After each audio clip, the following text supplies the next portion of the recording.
right. Hey, everybody. We back again. We back. There it is. I'm Spencer. And of course, we have our licensed clinical therapist, Naz. Dr. Big Bird Nas, or his cousin, which we already forgot to name to. You don't even know. Abelardo. I was close enough. Sure. This is the Different Spectrums podcast, where we talk about movies, shows, and the mental health aspects that surround them. We also like to have some laughs, so don't take us too seriously. Or do. It's up to you. There you go. Don't forget to run up those likes for us. We'd really appreciate it. So before we get to our guest for today, go check out Bub's Naturals, Pinfinity, Silver Dollar Candle Company, Cure Hydration, and also Two Nerds Candle Company. Go check them out. Got great stuff. You can use our code DSP or DSP20. You get 20% off your entire order. Also, you can go to our link tree and click on the link there, and you'll have your 20% off your entire order. So order now. Yeah. And then also go check out our merch. We have a lot of great things on there. A lot of great hats, a lot of great shirts, sweaters, even though it's 100 degrees.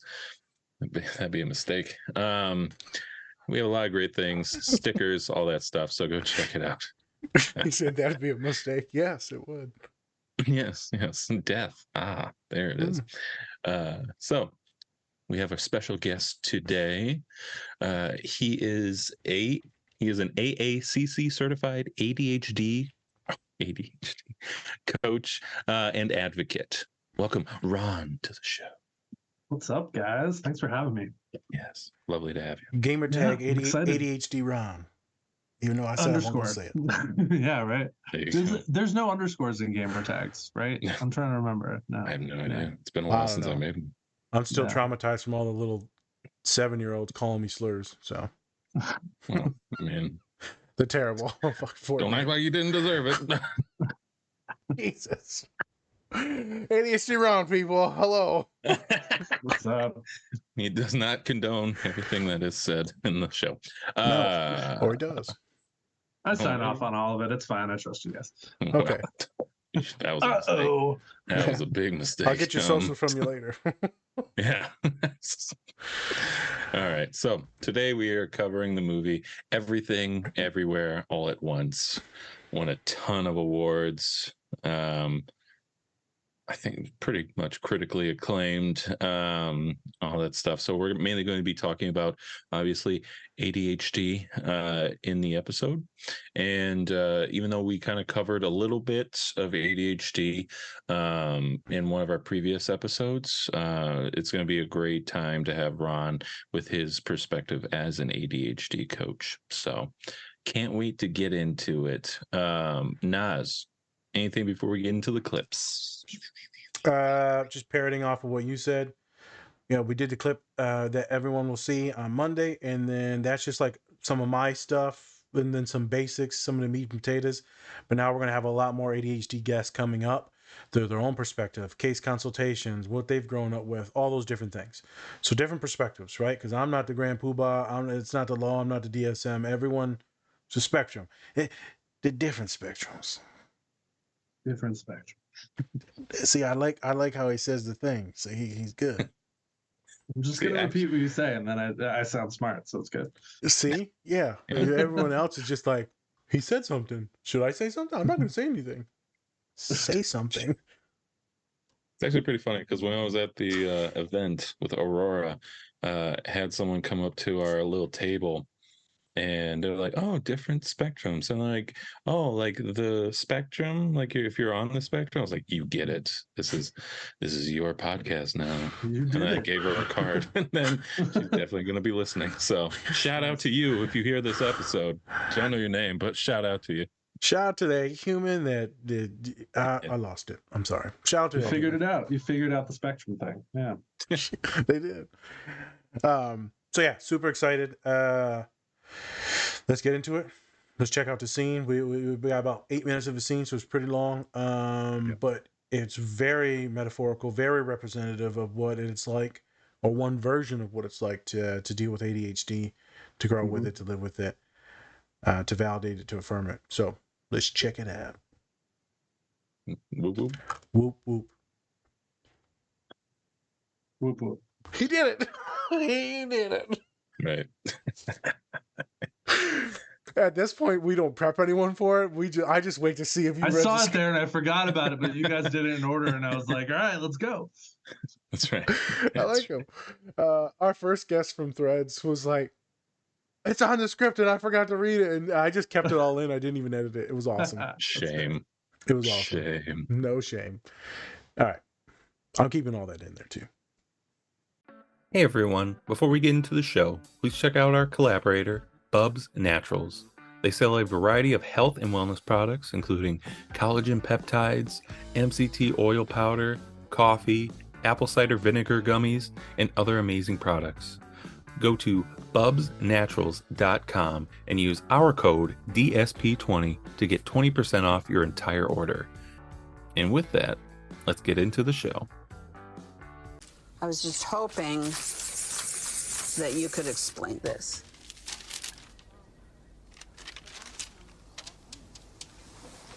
This is a receipt. My receipt. 我们在说什么？哎呀，你咁樣點得啦？你上次啲反應要出。I was just hoping you could enlighten me as to how, as a laundromat owner, a karaoke machine could constitute a business expense. I am a singer. Of course you are. It's true. She has a beautiful voice.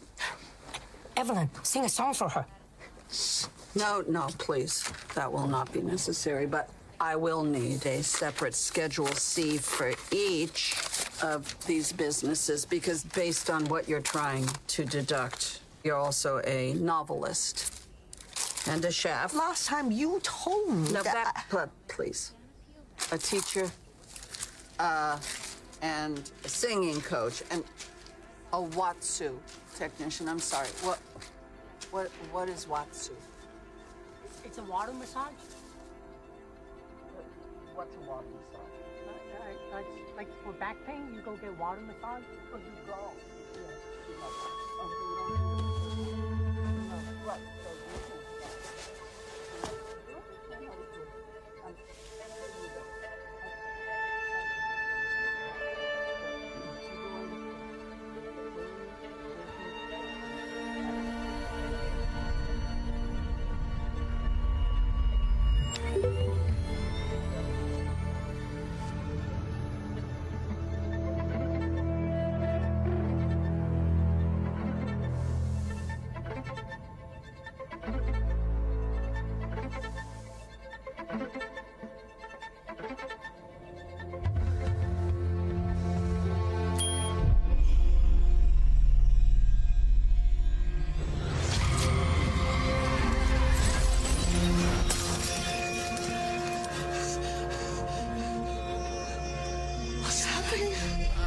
I'm talking to my ex-husband.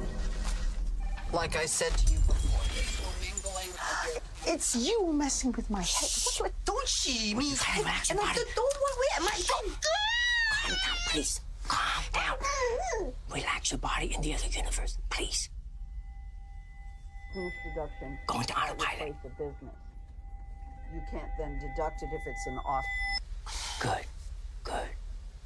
They don't know you and I are in this universe yet, so hopefully I'll have some time to explain. I'm not your husband, and he's not the one you know. I'm another version of him from another life path, another universe. I'm here because we need your help. Very busy today. No time to help you.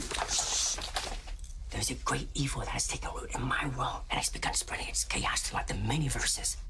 I've spent years searching for the one who might be able to match this great evil with an even greater good and bring back balance. All those years of searching have brought me here, to this universe, to you. I know it's a lot to take in right now. Got to... Mrs. Wang! Hello? Look, I'm sure you have a lot on your mind, but I cannot imagine anything mattering more than the conversation we are now having concerning your tax liability. Need I remind you that there's already a lien on your property? Repossession is well within our rights. I know. I am paying attention.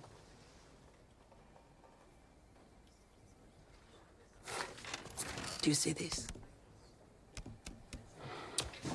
You don't get one of these unless you've seen a lot of bullshit.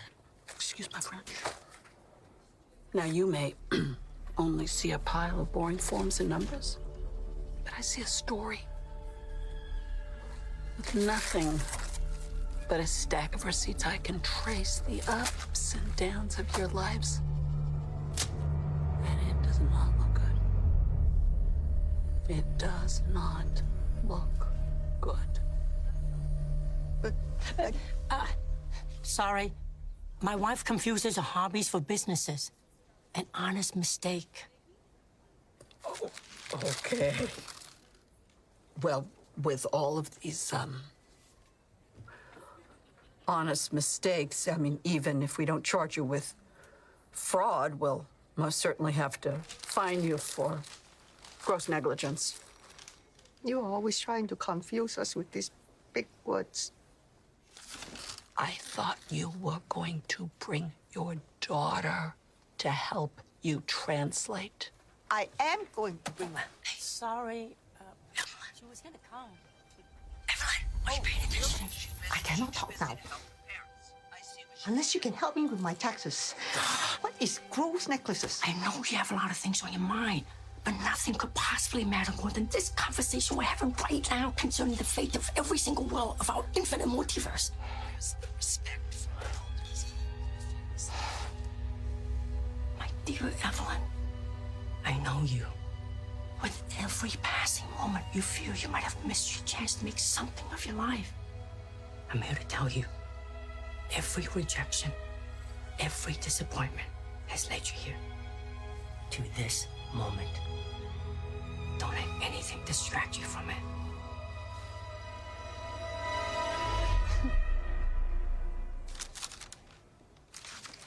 Do you think this is funny? So what will it be? Well, I'm thinking. Our time here is up. They're gonna kill us. What? Do you think you can give us more time so we can redo all this?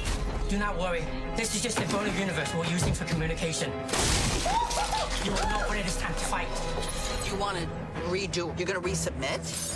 I will be in contact soon. I think my other husband is messing up the audit. Maybe we can look at all the receipts again and... Trust no one!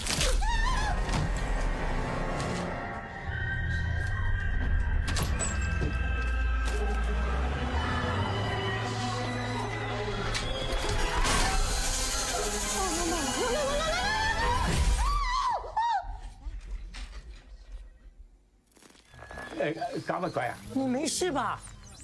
Oh, dear Lord. 你没事吧？ Okay, everything okay. I think I forget something at home. Sit down. I think I'm going to regret this.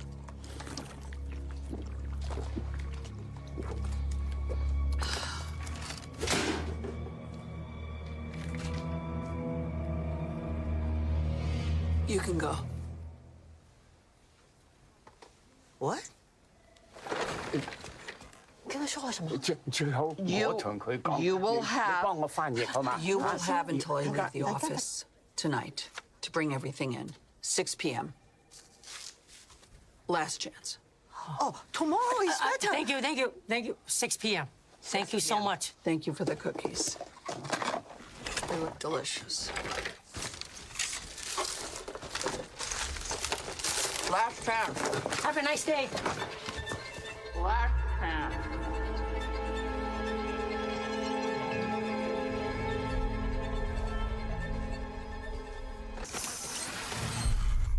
And now, you know what we must do. No, please. She's unlike anything we've seen. She could finally stop Jobu Tapaki. You mean the monster that is inside my daughter? Well, why didn't you tell me about it earlier? What else are you alpha people not telling me? Did you see her dance that man to death? There is no way I am the Evelyn you are looking for. No, I see it so clearly. See what? I'm no good at anything. Exactly. I've seen thousands of Evelyns, but never an Evelyn like you. You have so many goals you never finished, dreams you never followed. You're living your worst you. I can't be the worst. What about the hot dog one? No. Can't you see? Every failure here branched off into a success for another Evelyn in another life. Most people only have a few significant alternate life paths so close to them. But you, here, you're capable of anything because you're so bad at everything.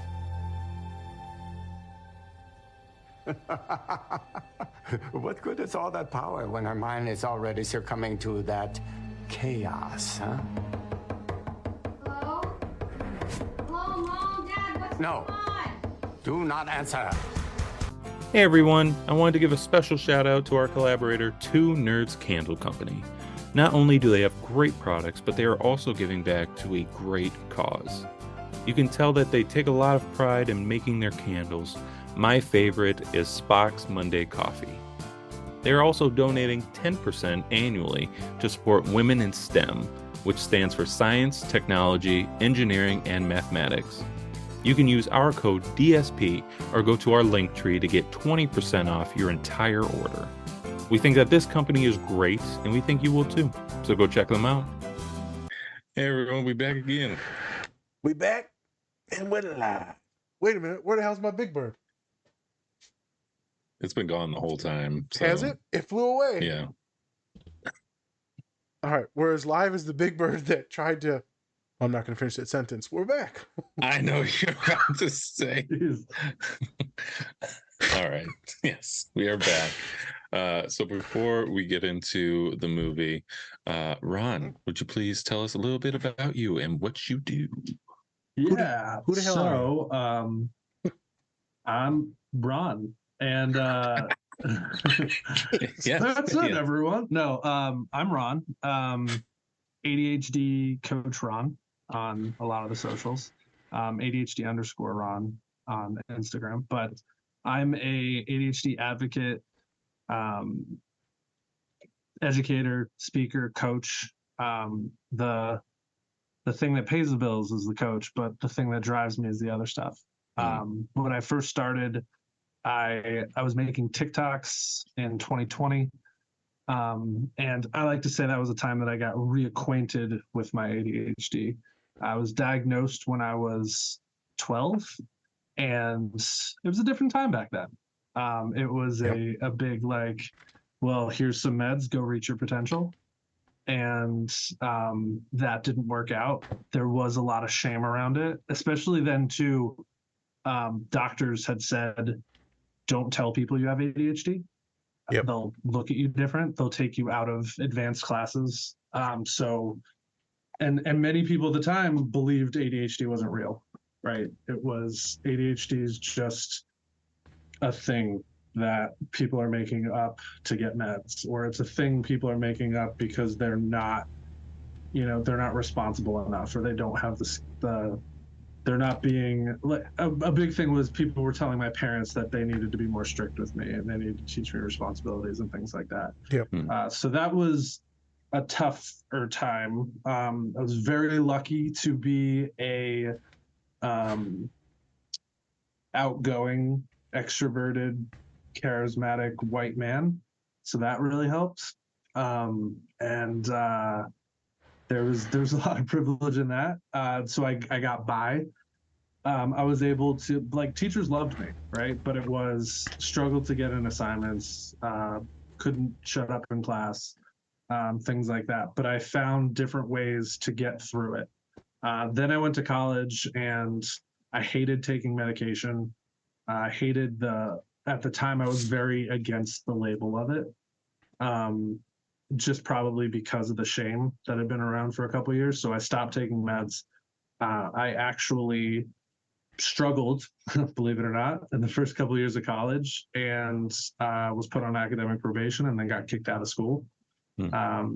Ended up taking a little bit of time off, then went back to community college, then got back into university after, and it took Nice. 12 years total, I think, to graduate, and there was a lot of shame involved with that as well. Yep.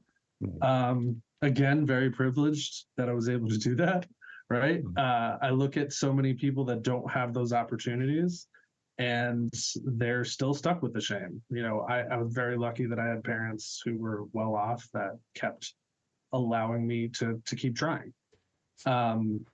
And you know, again, the shame of like, it was like a character flaw of mine, or it was this personal thing that happened that if I just tried harder, right? Or if I had just applied myself. I mean, the things that I'd heard my whole life. And I kept finding ways out last second, right? Like procrastination or figuring out ways to make it happen. And I would get by, usually by switching jobs, finding new things that kept my interest. And then it wasn't until I started getting older, I got into my mid-30s and was feeling like, I think to a lot of people, not just ADHDers, but felt like I was still in my 20s, right? Like mentally, it just felt like I was younger than I was. And I was looking around and feeling like I wasn't responsible and that I didn't have my shit together. And there was a lot of shame in that. I started having panic attacks and didn't know what it was. Never was really an anxious person most of my life until I think I started to like let the weight of being an adult like hit me.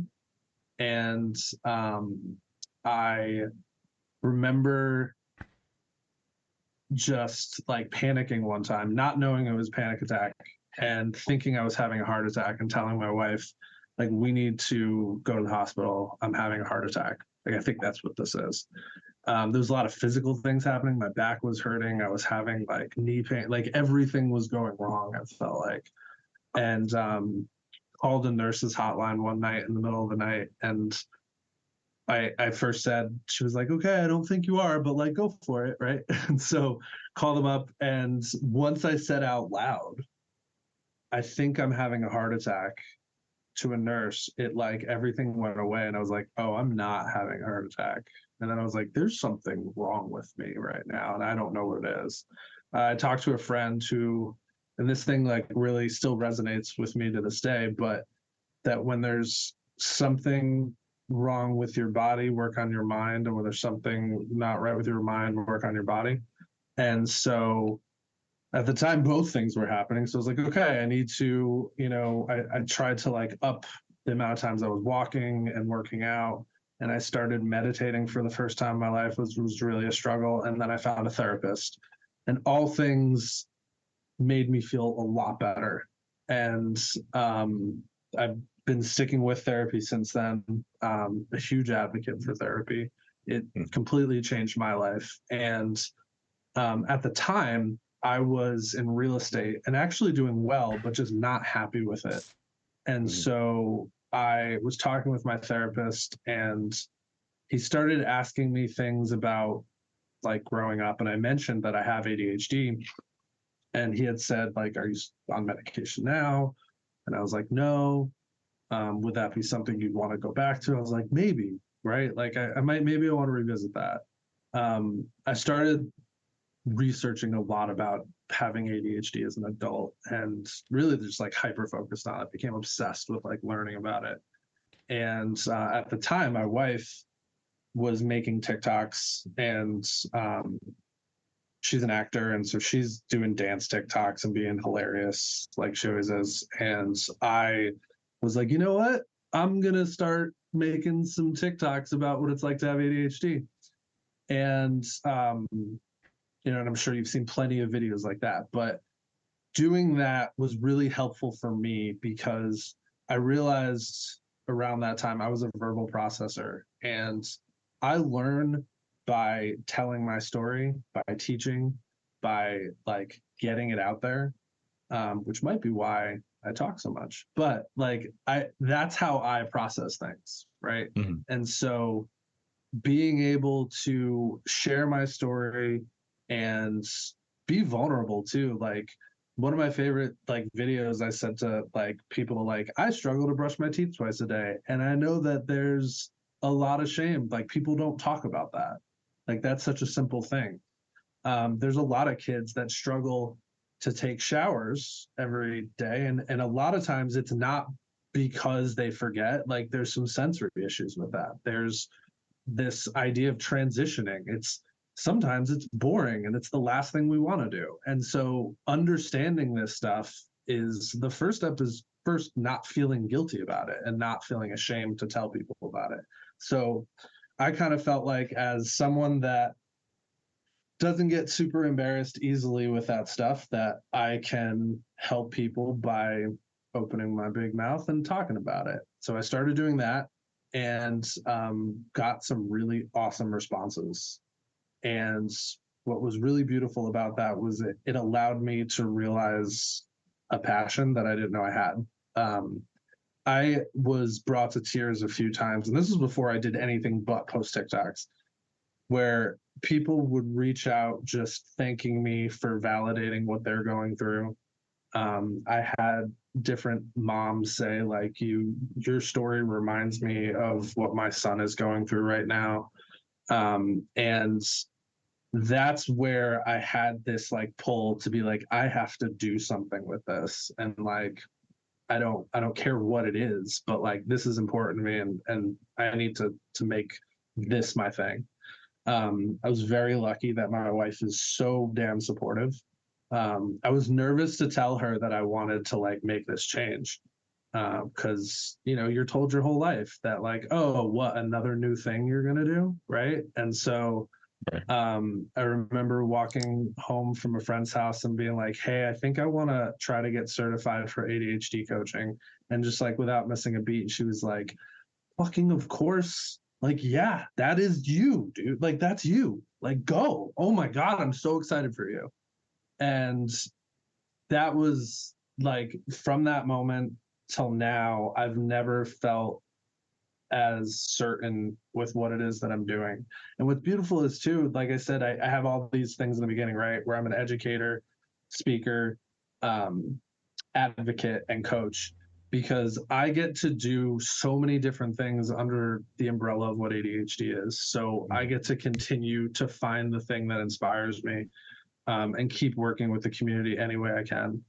And that's why I do what I do, and that's what I do. Right. Amazing stuff. Yeah, it's probably nice, man. I was gonna say a joke. He's Ron's lucky, right? He got nice friends, because if Spence would have told me something, I've been like, you suck. Yeah, that's usually how it goes. Yep. It's just he's really got supportive demoralizing. friends, Ron. You're lucky, Ron. Really You're great. Yep, real lucky there. Maybe you guys need like some couples counseling or something, and then I'll... Oh no, I'm fully good at being a terrible person. No, I'm not. Yeah, no, there's no changing him. Yeah. Like, that's it. Like, he's going to reverse roles on the therapist and just be like, so how do you feel? Like, no, okay. All right, Yeah. Therapist to me is like so validating and affirming. As soon as you're my friend, I'm like flicking you off when I see you. And I mean, I'll eat pizza with you and chill with you, but yeah, I'm not validating you. In between bites, it's just like, I get paid to validate people, so yeah. Oh, there you go. See, Lucky. I was just gonna say, I'm just tired of shit, and so at that point, I'm like, I don't care. Yeah. So, dude, there's a reason too why, and I'm someone that does this a lot as well. Like, there's a lot of toxic positivity in the ADHD community, especially online amongst coaches and therapists and stuff like that. And it's unfortunate, because like, this shit sucks. Like, at the end of the day, like, it, there's some traits that can come about that are associated with ADHD that we can be like, hey, I'm really proud of this trait. But these traits are brought to the surface. They aren't ADHD, right? Like, ADHD is me not having control over these things. Now, some beautiful things can come of it, but again, you usually see the beautiful things come of it when there's a shit ton of privilege involved with it. Like I said, like, I'm very lucky that I was able to like go to college for 12 years. Like, that's That's not something that people get to do, right? And so, even my opportunity to be able to post, videos online and make a career change and just it be okay is also a privilege. And so, like, with that, people have to understand, like, sometimes we want to talk shit about our ADHD and our friends sometimes, and especially when it's in good fun, it's great, right? But like, yeah, I talk all the time about how it sucks to have ADHD. And there's always the person that's just like, well, let's talk about the positives. And I was like, look, as a coach, we do strength-based coaching, right? We talk about your strengths for sure. But like, I'm also going to let you know that, like, hey, it sucks that like it takes all of my energy to motivate myself to get something done before a deadline. Like, without procrastination, I'm fucked, right? Like, I've got to work so hard to do something early. And so it doesn't mean it can't be done. It's just, it's going to be harder for us. Yep. It's different for everyone. Yep. Yeah. It's different. We talked about it in the last pod. Some of us have to find our mojo or our magic, our motivate. It's not motivation. It's the warm up. And all of us have different warm ups to do to get into the mode. And as me and Spence talked about in the last pod, a significant amount of it is that deep shame, and can lead to suicidality, deep depression, because you feel worthless, you can't do anything. And so we'll talk a smidge more about that when we get into the scenes. Spence, what was the questions you had, boss? I just wanted to ask, so from your perspective, how would you say that being an ADHD coach differs from other forms of support or therapy for individuals who have ADHD? Yeah. So what's interesting, when I became an ADHD coach, I wasn't sure when I took certification to become an ADHD coach, I wasn't sure I wanted to become an ADHD coach. It just, from what I was learning at the time, felt like the right thing for me. And the thing that I was seeing was that people that are ADHD coaches are more of the like I think of therapy as the person that is going back and working on stuff that needs healing, right? Like that shame stuff and trauma, which, I mean, can come about, especially when you've got ADHDers who, just feel things more intensely. You've got the fact that they, get rejected on average, and it's not like an exact science, but like 10,000 times more by the time they're 12, just because of these things that they should be doing. We talked about it. So it's no wonder they have all these shame things happening, and you're an adult and there's so much negative self-talk when it comes to that. Some of that can be dealt with by coaching, because what it is like, I will go back and we'll talk about what it is that's keeping you from something, right? If you're trying to accomplish something and you're like, I can't do this, like, we're going to start working backwards. And it may come down to like, oh shit, I was never validated by my father, and things like that. And so we can uncover what it is. If healing needs to take place, that's what I think a therapist can really help with. I think therapy and coaching side by side is fantastic. That's what Maggie said. I like to say, I love to uncover the obstacles that are in our way, because to the untrained eye, or to somebody that doesn't have ADHD, it looks like nothing. They're invisible obstacles, right? And so we're just making them visible. And if you're like, oh shit, that's what's in my way, let's come up with a unique way to get around it. And if you can do that, then great, we can continue coaching and find what the next steps are. But if healing needs to take place, like, that is not what coaching's for. So I think both things can happen. What I've seen a lot of is, and I've said this, like, as an ADHD coach, I deal with ADHD every day. I talk with ADHDers every day. I love learning new things about ADHD every day.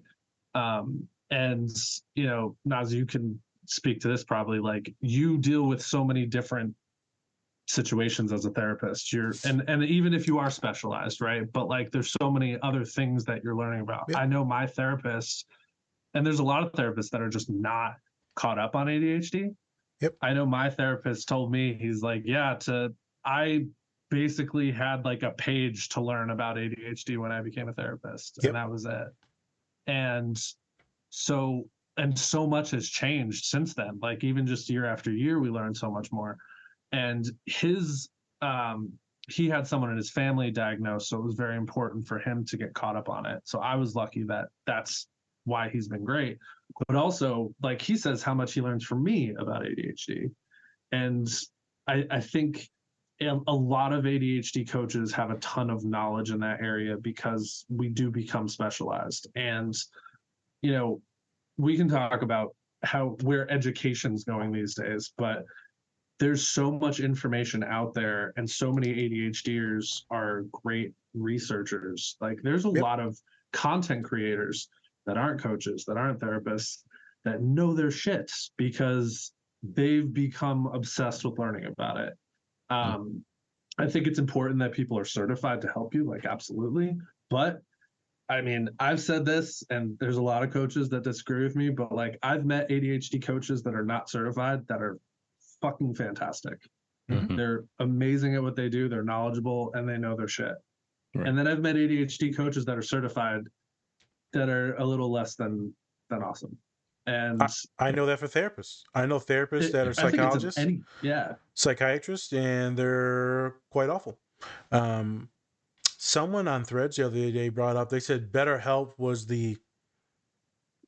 like the Shein of clothing, so like a terrible off-brand. And one therapist chimed in, they're like, dude, that's terrible that you said that. I get that you're making a joke, it's terrible.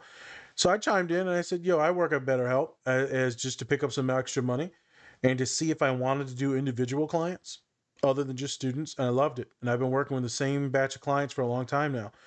And I said, let's be honest, there's shitty therapists wherever you go. So I said, don't just point the finger at BetterHelp. And I get you're making a joke, and I don't take a lot of things serious, but someone took it pretty serious. And so I wanted to affirm the other person. Yeah, it was a little fucked up what they said. But there's shitty therapists everywhere. They're at my facility where I work at.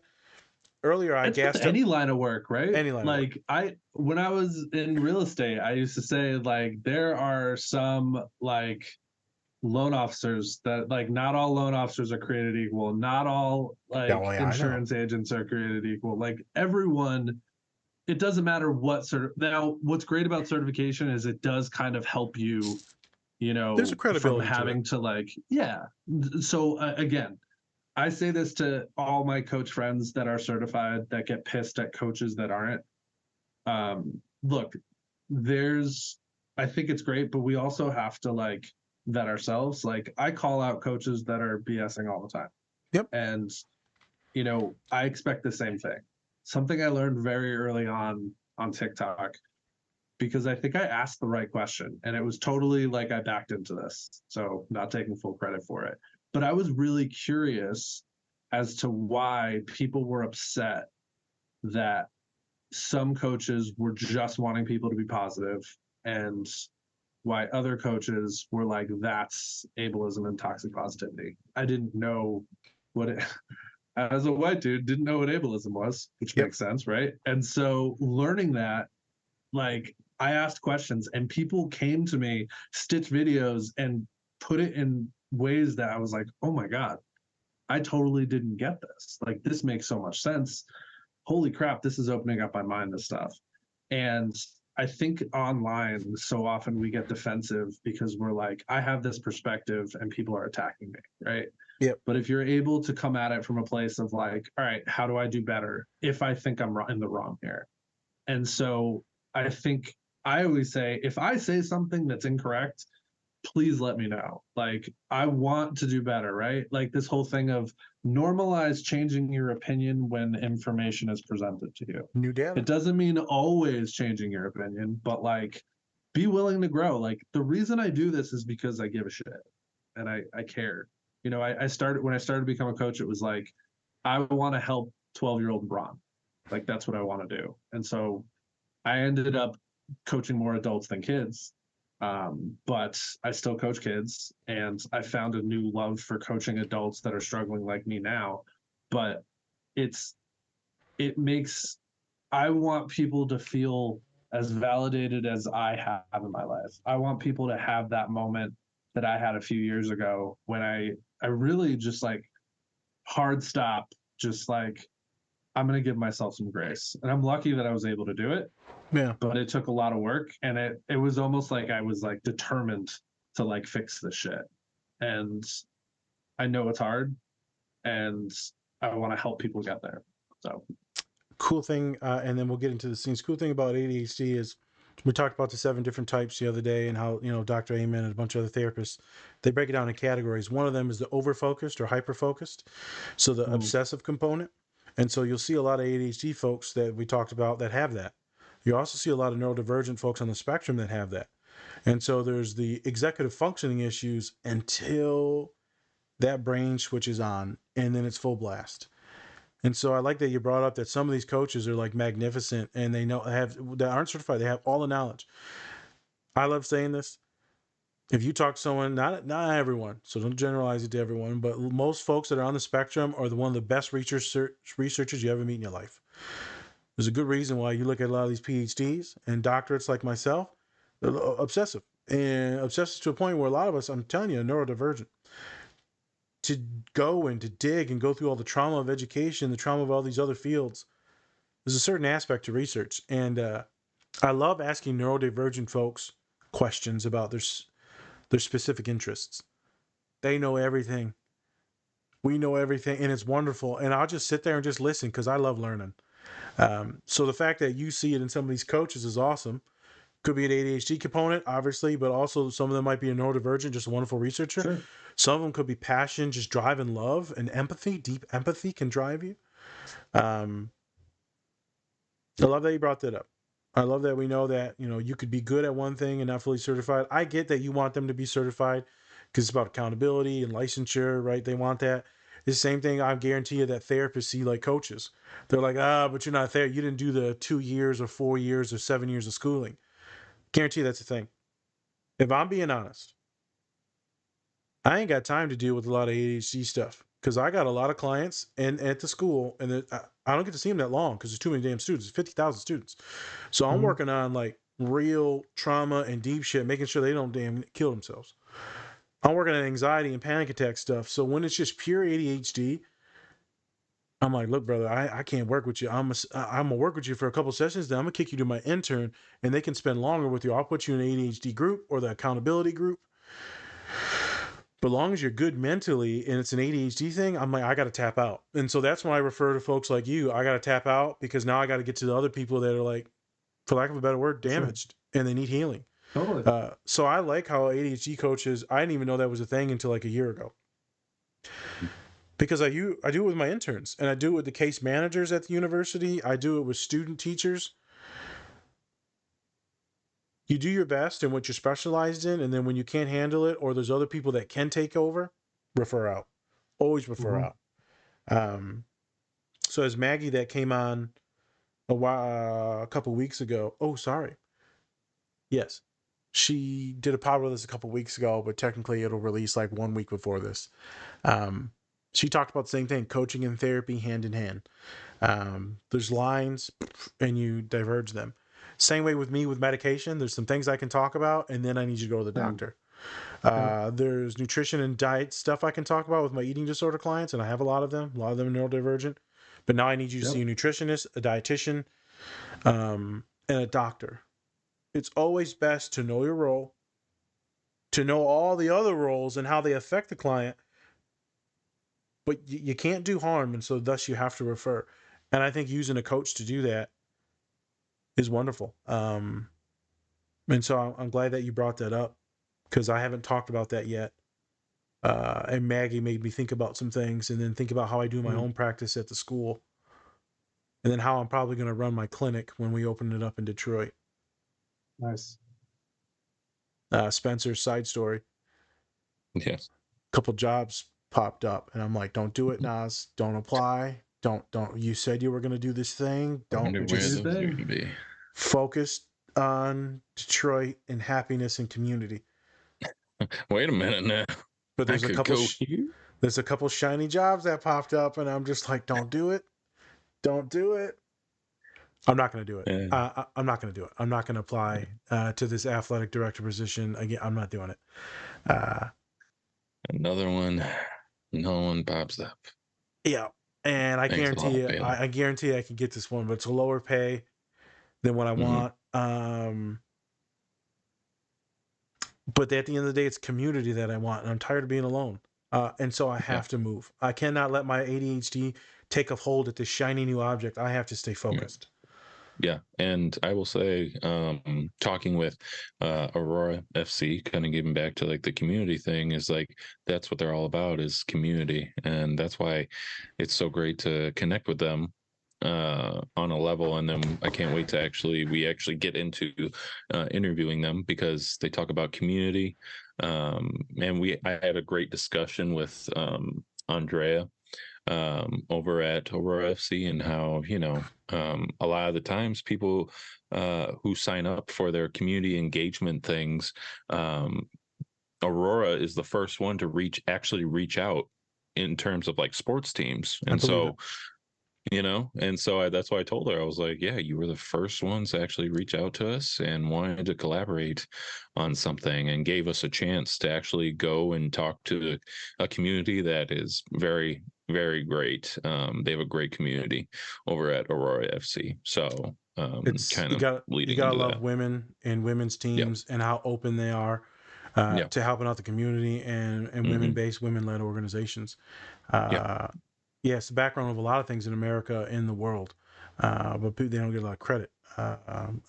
Shout out to Aurora FC for having us on and opening up a whole new door for us, the podcast and mental health. And I can't wait to start interviewing mascots on the podcast. It's going to be freaking awesome. Rory the Rorosaurus. It's going to be, we have a script. It's going to be hilarious. It's either going to be hilarious or completely awkward and cringe, and thus still hilarious. I wanted to add to your community thing, because that has been the most important thing that I've seen when it comes to people with ADHD. Like, coaching is fantastic. I started doing coaching groups last year and did like an online community where people can do body double sessions and stuff like that. And it's in those groups that I get the most out of it too, because it's just a bunch of people talking about the shit that they're struggling with, and everyone else just basically going like, oh, I get it. And that alone, you just see it on people's faces, like, oh, cool. I'm not crazy. Like, oh, I'm not a complete screw up. Like, everyone else is dealing with stuff too. And that's why I think the online community is fantastic. Just like people, making Instagrams and reels and TikToks and stuff, like, makes you feel less alone, right? Yep. Like, I think the pandemic put everybody in their own heads as well, and isolated people. And you just started, if you already had that negative self-talk going on, it just made it into this giant like story where you're like, well, I'm just a giant piece of shit sitting here by myself. So community is great. I always tell people that are like, yeah, I have ADHD, but I don't talk about it with anybody. It's like, find some other neurodivergents to talk to. You got to do it. I think it'll really put yourself in perspective. And sometimes that's what people need before coaching, even before therapy. It's just this moment of like, oh, okay, I'm not alone. Like, there's a community here too. And if you're doing the therapy or coaching, we're pushing you to do it. So as soon as you come to my office, I'm like, okay, we need to meet people. We just have to do it. So what you did, I wanted to say one thing too. I do have to say, because it's like, I would be mad at myself if I didn't, but like, Dr. Amen is like one of my least favorite people out there. Oh, go ahead. I don't agree with all this stuff. I just like the way how he breaks down the assessment. So those, though, the 7 things are actually super problematic. Because, preach. Yeah, so there's 3 presentations, and there's what he's done in like Southern California is become this like snake oil salesman with things. He's like the doctor of the celebrities, where he can like change your brain. He says a lot of things that are based in truth, but they're like overboard, or they're not like clinically proven. And he comes at it as this expert. And a lot of people, like respectable doctors and psychiatrists in the community, like can't stand him. They'd probably talk better about his problems than I can remember it now. But There you go. one thing about his like 7 things is it's just a way for him to make money on it. And it, you know, I've had people say like, oh, there's 7 different types. And there's just 3, right? It can point out different, like you can look at those 7 types that he mentions and you can find different times that you like relate to all of them, but 100%. You don't have one of the 7 ADHDs. He does a lot of things about like telling people what they should and shouldn't do, which is not great either. And to like kind of piggyback off this, I've seen a lot of therapists that when they're working with someone with ADHD will just tell them like, oh, well, stop doing this and start doing this. And it's like, that's the problem. We can't. Like we struggle to do those things. And so, you know, an ADHD trained therapist is going to be like, okay, I get that this person's going to struggle with a planner or this person's going to struggle with this. Talked about whereas like other therapists might just say things like, use a planner and that'll fix it. You need to use your planner. Well, you need to use your planner. And it's like, you're just, yeah, that's not how it works, right? And he's kind of in that boat too, where he's like, you shouldn't have screen time. You know, 0 alcohol, drinking more. And a lot of these things, like I said, based in truths, right? It's not great for ADHDers to drink. It's not great for ADHDers to have a lot of like dopamine rush from TikToks for 7 hours a night, right? Like there's a lot of things that, sure, but yeah, every time any of his videos come up, I feel like I get physically angry. So what are the 3 types? Inattentive, hyperactive, and combined type. And it used to be so that's more the DSM version, right? Yes. Yeah, and that's how I have to diagnose when I'm coding it. Right. Yeah. So, I mean, his 7 types are a little bit of just like a flair to it. And what I think he's done is, because really what it is like the 3 types of ADHD are presentations. There's a lot of understanding that like an ADHD, like, well, first, every ADHD is different. So if we're, you know, really what we're saying is how it looks to somebody. It's, are they hyperactive? Are they inattentive? Or are they both? And his thing can make things a lot more confusing. It can get very confusing in that thing. Yeah. So, again, I'm just someone who's like, when I see him, I just delete or like block it or whatever, because he just like makes me mad. But there's some wild stuff. He's got some wild stuff that he talks about. I'm like, bro, this is, I don't know if you've ever heard of his 5G stuff. It gets intense. Well, he starts talking about brain scans and how he can like adjust certain. Look, he's the neuroscience stuff. Yeah, he's he does a lot of things that aren't really fully accepted yet by the community, which, you know, can be really problematic. And yeah, right now I'm like, I can't get thoughts together on him, but yeah, not a big fan. It's all good. All good. Wait, I was like, I have to say this because it's like, I mean, yeah. I mean, that's why you're on. Give your perspective on things. That's the main thing, right? You know. Yeah. I like the screener because I don't know all the questions right offhand, and then I can kind of coagulate what's going on. At the end of the day, you only got inattentive, combined, or hyperactive. Sure. But it allows me to the 70 question screener to see, is it more anxiety that's getting in the way, or is it more of the depression that get in the way? So I kind of use it as a general mood screener. Okay. So right, because it's really good as a general mood screener. So people got PHQ-9s. If you're in the university, it's called a CCAPS, where it takes all this data, some self-assessment data. And that's just one of the ones I use when I'm giving out my autism assessments. Now, to do a full autism assessment, it's like hours on top of hours on top of hours. You're looking at $1,500 or $3,000, maybe more. ADHD ones, you're looking at $1,500 or more. Some are like $500. So I give out these assessments because I'm a doctor level social worker, and that's one of like 6. And it just helps me kind of pinpoint what's going on with some of my neurodivergent kids. And whenever I see that over-focused, hyper-focused one, I'm like, oh, so we're a little bit more obsessive than what I thought.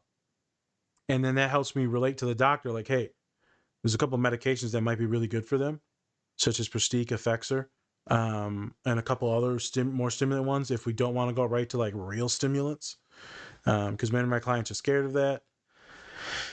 And so there's a certain way I diverge things into medication when I see that obsessive thing. And then sometimes I'm like, oh, so maybe this isn't just neurodivergence. Maybe they're like legit OCD, like legit. And then they need to be on something like Zoloft, Luvox, Lexapro. And then it's all differentiated by what gender as well, because the side effects are different. So that's how I use it. I'm glad I'm not the only one that's sus on him. I just know that he's one of the bigger names. Oh yeah. But there's some sus stuff. I'll send you some stuff. I feel like right now I'm like blanking on why I hate him so much. Like I was not prepared, right? I was like, oh shit, here it is. Dude, the 5G stuff freaked me out. I was like, bro. It's I remember liking a couple of his videos at first, and then there was just this one time where it just like clicked, and then I started seeing more stuff, and then some people that I like highly respect started pointing out how terrible he is. And he started selling, so he's like a big believer in the stuff that he sells, basically. Right? Like I think he was talking about, and again, a lot of this stuff is based in somewhat truths. Like he was talking about saffron, and how there's an research being done that it is it came out in 2020, 2019, that research started coming out everywhere. That it's like as effective as antidepressants. I saw. And a doctor that I follow pointed out that he's just like, look, this is true, like actually true. Like the research is true, but things to keep in mind, and I think everybody that takes any medication knows that's like some medication works for you, others doesn't. So if your medication that you're using right now works for you, don't switch to this because it might not, right? And Correct. like it might be something that works for you, sure, but it's also one of the most expensive things on the planet, and he sells it. And it was just like this thing of like, oh, okay, so he has like ulterior motives with why he's doing stuff, and it just gets a little dicey there. He's just like the one of the celebrities is how it feels. Where I think you just have to be careful of what he's selling. I saw that saffron thing, but there hasn't been much studying on it since after the pandemic, because it was getting hot before it, but a lot of research stopped after the pandemic, and I don't know where it ended up with that saffron stuff. I just know it's wicked expensive, and it's just like, look, if you have access to it and it works for you, great. But that's like with anything, right? Like if it's working, like don't fuck with it. And I think there's a lot of stigma around people taking medication, whether it be for depression, ADHD, or whatever, right? And I mean, again, as a coach, I'm not a doctor, not someone that can deal with that. But I always say that, like, if you can't produce your own brain chemicals, like store-bought is fine. And we need to be okay with that, right? Like if shit works for you and it's getting the job done, then great. Like you should use it. But yeah, someone telling you to stop doing it and start using saffron is because he sells it in his shop is weird. So question. I'm going to interject a question, Spence. And you don't have to make this super long, Ron, too. What are the assessments that are free for ADHD folks that are out there that you recommend? And second part, what are the known supplements or supplements in the community that people use? And I think that would be helpful for some folks. Obviously, right, supplementation is not medication, and so we're not medical doctors. I'm just going ahead and state that. Sure. But as a therapist and a coach, we can recommend supplementation under the advisement that you seek a doctor's permission first if you have other complications. Now that I said that, I got that out of the way. Thank you. What are the free screenings that are available so that way I can put them in my Google Drive? Sure. And then just go check that out, and then I'll grab them from you later, and then I'll put that in my assessment, and then I'll preach it around the campus as well. And then what are the supplements that you know? Yeah, so I always tell people to do the ASRS, the Adult Self-Report Scale. that, and I always start with this by saying it's not diagnosable. It does not mean you have ADHD, but it is such a fantastic way to see where you're at. Okay. Right. I'm someone too that believes that self-diagnosis is valid if in like the situation of it is difficult, like you said, to get a diagnosis. It costs money. There are people that can't afford it. Yep. There's also, my wife is a great example of, she was diagnosed with ADHD last year, but when she first went to the doctor, the doctor said to her, well, you know, are you sure this is like, why do you want this right now? Like, maybe it's that you been sleeping like well, like maybe you need to go on a diet. And all these things that were just totally invalidating of her experience. And this was after talking to me. Doctors and diets, man. Doctors and like your weight, it's a big, especially for women. Like the amount of women I've talked to that just say they feel so invalidated by like Extremely doctors common. when they go. If you want to take it another bonkers. step, you look at women, specifically women of color.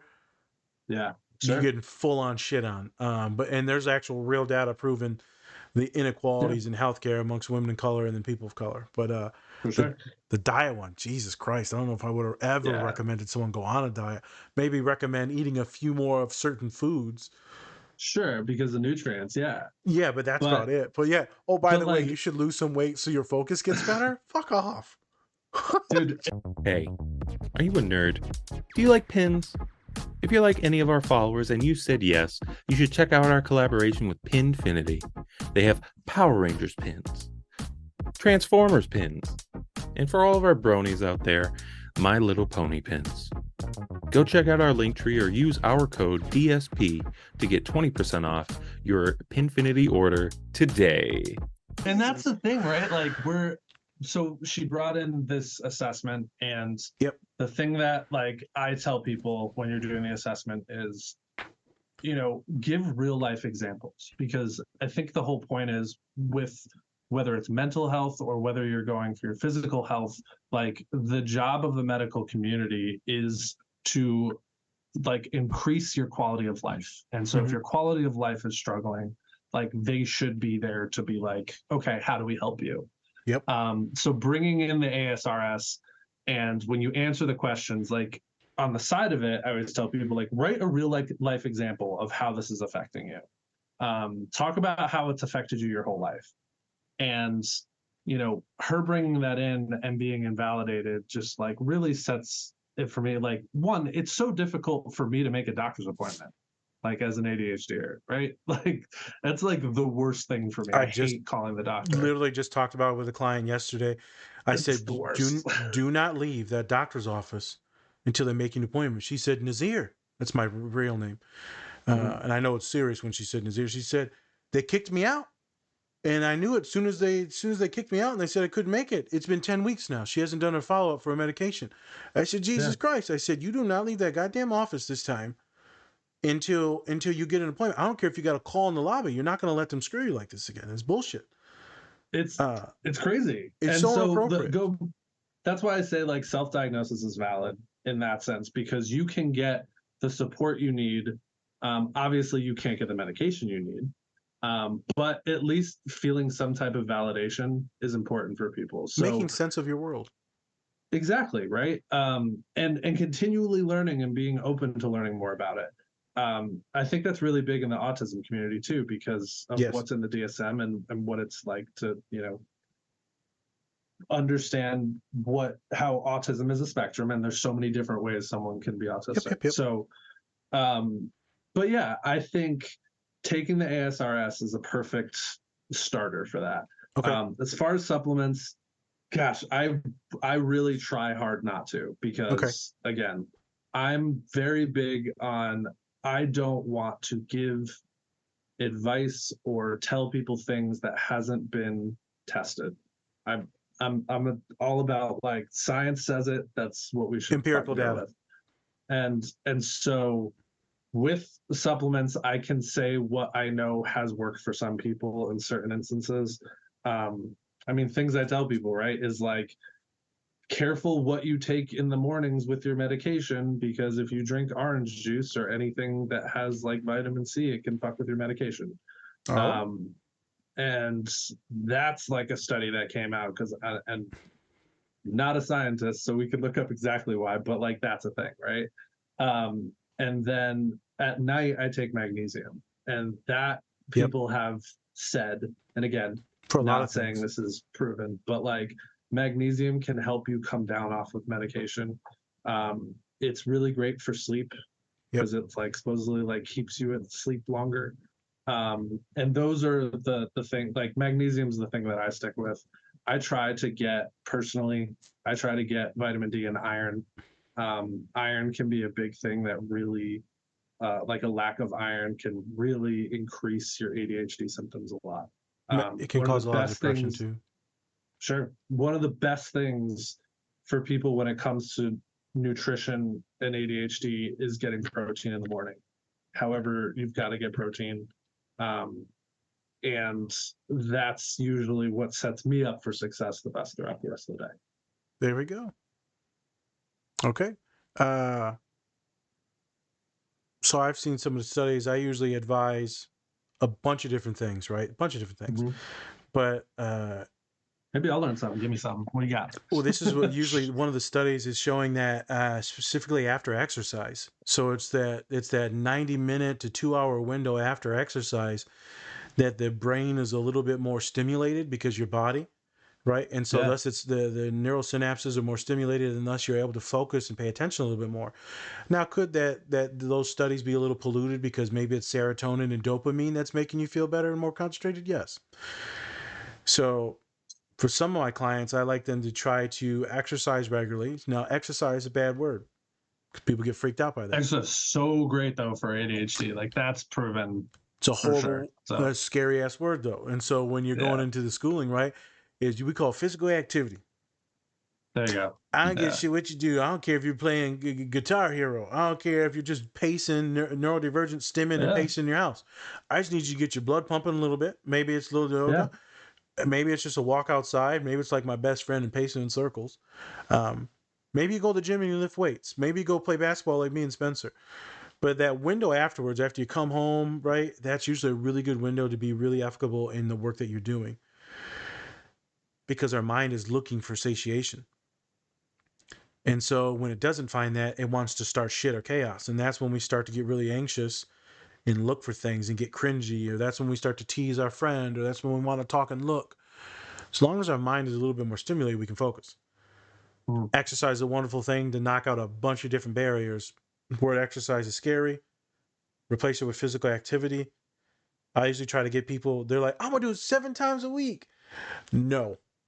They're like, what? I'm like, you're going to set yourself up for failure, and you're going to feel like shit because you're not going to do it. I start people so small and they hate it. And I'm like, look, you can do as many as you want. I just need you to do this one thing. Yep. I'm like, and then later they're like, I didn't do it. And I was like, you tried to do it 7 times a week, didn't you? Like, yeah. I'm like, give me 1 or 2 times a week. Let's start slow. Yeah. Let's start really slow. And if you want to just do it in the house, I'm good with it. Let's take a lot of steps, because a lot of my neurodivergent clients are the gym is too much. The gym's too much for me some fucking times. There's too many people. So we start slow. So that's one of the main things. If we're looking at diet, obviously we're just making sure that they're not like some of my clients that are just eating straight M&Ms all day. I'm like, okay. So, and that's legit case study. Like one of my clients. Dude, I used to in high school, I think about how many times I didn't eat lunch, and I would just go to like the snack machine and get like hot tamales and Mountain Dew. And I would live off of that as lunch, like all the damn time. You sound like my dad. It was terrible. Pretzels and Mountain Dew. That was fucking terrible. Sorry, Dad. Pretzels, Mountain Dew, and Vicodin. So it was a good mix.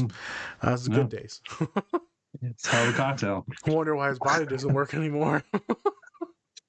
He's gonna be so mad. It's fine, Dad. I love you. Don't say shit.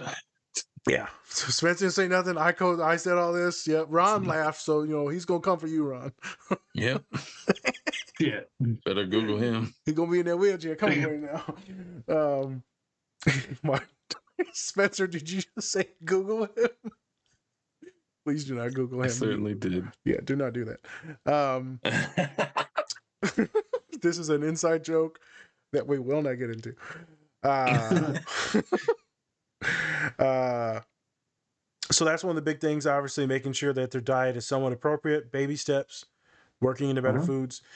I like to talk about supplementation. So obviously there's staying hydrated. And if you can remember to stay hydrated, there's a bunch of tricks to stay hydrated because one thing's not going to work for everyone. But one of the things that I recommend is usually the fish oil. So have you heard anyone talk about fish oil supplements? Yeah. Fish oil, and there was omega, was it? So Omega? monounsaturated fats. And so I'll talk about that in the diet. So you've got your fish oil, avocados, hummus, peanuts, legumes. I'm missing something here. Oh, extra virgin olive oil. And so I'm like, oh, so you putting that white death on your salad. And they were like, what the hell's that? They said, all that damn ranch. I said, have you had any the Mediterranean, olive oil and vinegar? They're like, why would I do that?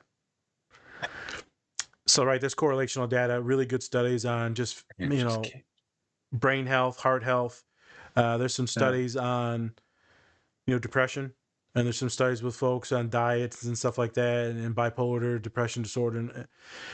And so if they don't do that, because sometimes we're just looking for fixes where they don't want to do medication. I said, hey, supplementation won't hurt you. Well, let's say they're vegetarian or they can't eat the gelatin that's in it. So then we look at flaxseed, or there's other supplements that we can look at to increase their good fats. And then, of course, a strong multivitamin, specifically that has the B complexes in it, because it's really good for anxiety and hydration. I work with a lot of athletes. So there's some good data out there for anxiety and B complex, which is B3, 6, 9, and 12. Nice. And I always warn people, it will turn your urine very yellow. You're going to be peeing out Big Bird. And I'm like, don't worry. Big Bird episode. It's the Ryo. Yep. Let's get that collaboration going. Let's get it going. It's the riboflavin. So if you crush up riboflavin in a lab in chemistry like I've done, it literally looks like Mountain Dew. So you're peeing out the riboflavin. So when you're taking a multivitamin, your pee is going to be a little darker. You're not dehydrated. Don't completely. Well, you might be. Everyone's dehydrated, but you're not super dehydrated. Yeah. It's the riboflavin that makes it turn that crazy color. Damn.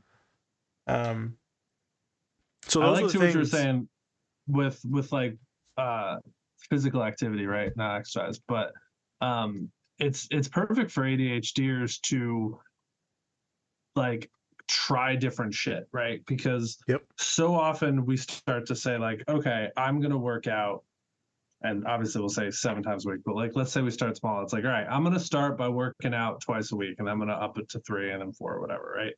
But you start doing it, and after a month or two, whatever you've been doing, you're kind of over. You're bored. You're not getting that like, oh, this is the new shiny not thing. satiating anymore.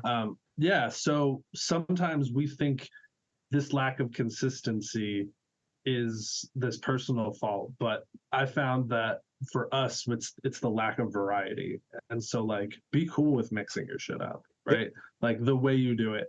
I like to like. People are like, what's an ADHD hack? And I'm like, I can't give you a hack because my hack's not going to be your hack. Correct. And also, my hacks only work for me for a little bit. I got to come up with a new hack in like a month. Like that's, my brain keeps going like, oh, we know this trick, dude. What's next? And it's like, cool, I just got to come up with a new one. Like, be okay with being like, well, I know. I hate, going and playing basketball now. Like, I've been doing it for a couple months. It's boring now. Cool, I'm going to go join a softball team, or I'm gonna go like a beer league climbing, or whatever. I mean, I just started meth the other day. Did you say you started meth? Shakes now. I was making sure I caught that joke. I was like, wait. And you were like, yeah, you co-signed it, so everyone he co-signs meth. You're like, you're gonna cut it off right there. Look at Ron, he wants you to do meth. No, I don't have the. And that's all the time we have for today. Thank you for joining. I do this with clients all the time. They'll go on like a thing, or I'll make a few statements, and then I'll throw in like a crazy one. I'm like, yeah, like the other day when you murdered someone. They're like, yeah, what? I'm just making sure you're paying attention. ADHD gotcha. fucker. Yeah. Hey, I'm with you, right? Like, look at me focusing. I know on you're right with me on the meth. I know. Hey, calms your nerves. Yes. Spencer, Completely do we need does to the plug opposite. it? Do we need to plug it real quick? Meth? No, not plug it like in a bad God damn it. No. You're not making any sense, man. We can't plug drugs Do on the the thing show. where we talk about we don't condone that type of drug use. I don't know. We never say that. I don't know what you're talking about. I've never said that before. So we've not talked about stabbings today, but we do not condone any explicit or terrible drugs. It's usually stabbings that we talk about. Well, I mean, young. The night's still young, Ron, so you might get stabbed soon. There will be a stabbing reference at some point. So just how it goes. It's a way to change it up. Hey, I'm bored in my relationship. Stab. Yes. Or I'm going to do meth. Hey. You know what? Okay. Me and my partner are I'm not gonna connecting stab well. someone Let and me do get some meth. To stab someone to get meth. For meth. Can you believe how Look you'll at be so you, excited? see? Therapy. Connecting. Uh, Well, that's yeah. associative thinking right there, guys. It's not actually associative thinking. It would be different. But I'm probably sidetracked you. Do you even remember what you were talking about? yeah, I think I said it, didn't I? What did I say? I don't know. You said something about something. Anyways. Yeah, I don't know. shit. We were talking about variety. We were just saying like variety, like mix. I haven't even shit talked up, about right? the goddamn movie yet. Jesus Christ. I It's was been gonna like say, a fucking hour. last thing I will say is like getting these nutrients right. Like just be creative with how you got to get them. You know, like figure yourself out. Like you got to play a game with yourself. Like sometimes I don't feel like cooking in the morning, and I'll throw like protein powder in my coffee. Like anything to get like something right. It's Yep. I think as ADHDers too, we think it's got to be perfect. Right? Like we don't want to like half-ass things. Well, at least sometimes. So in the morning we were like, oh, I don't want to cook a full breakfast and I have to get like a certain amount of nutrients. And then you sit there and you do nothing and you have to run out the door. Like I make sure I have some kind of like protein bar. I make sure I have a backup plan where it's like, okay, this isn't the ideal, but it is good enough. Like this is like when my spoons are low today, or I just am not feeling it. Like instead of just completely giving up and saying fuck it, like what is like good enough today, and finding what that is. Right? I don't feel like going to the gym because the gym is like 20 minutes away, and then I got to take a shower after and all this. And like, okay, well instead of not working out today, I'm gonna go for like a 5-minute walk at least. Like find what the like good enough is, and still strive for like, cool, I'm gonna try to do this other shit, but like what is gonna it'll be fine. Like give me a B- for today. What's gonna like what's the C+, right? Like how do I at least pass for today? And that's I think important too. I like it. A lot of the times what me and Spencer do in the pods, and sometimes we're doing a lot of breaking down of things and relating things, but it's nice to have someone just speak and help people, give them tangible things where it's not just my voice, not just Spencer's voice. I think people will enjoy some of this. And I know some folks are like, when we get into the scene? We get into the scene now. Let's get to the movie. But the thing is we already talked about literally like 50 things in the scene, so we don't have to hit it as hard because we already hit it. Great. Lovely. That's lovely. Yeah, we just have first couple scenes from the movie, and then we're just like, well, myth. I could actually splice it to where we do the breakdown. Actually, I should splice it where we do meth and then the breakdown. Your lovely splicing. Yes. Oh yeah, it's terrible. Yeah. All right, Spence. Introduce the scene. Are we doing the scene where he gets stabbed? Are we doing the scene where he gets stabbed? Because then we talk about stabbing. In the ass? Or... Oh no, that's a different one. That's the... It's that kind of movie, guys. Well, what was the Dos Equis commercial? I also like to live dangerously. Anywho. Get into the scene, Jesus Christ. Oh, a little background of the movie that we having a great time, guys. Are talking about. Those things look just like it was terrible. As soon as I see it, I was like, that's going in someone's ass. Yeah. Like, that's a butt plug if I've ever seen one. I know. You knew right from the get-go. It was. You're like, wait a minute. Are they going to talk about this? They're just going to have 7 of them in the background just chilling I'm like, there, and no one's going to say anything. Is my ADHD self like super perverted? What is going on right now? Yes. I mean, that's a whole other story, so we're not going to get into that. But And the answer is yes, and. But Yeah, and well, let me say. Jesus. All right. Sorry, So, people. For those of you are you though? who are Are you? no. I Some of my knew it. clients, See? some of our clients in here are innocent, very virgin ears. Well, that they shouldn't be listening to this show. That's for damn sure. My God. Okay. My God. All right. So this movie, Everything Everywhere All at Once, is all about like mainly this bomb. focuses on Evelyn, who owns a laundromat with her husband, and it's literally failing. It's failing, and also to go along with that, her marriage is pretty much failing as well.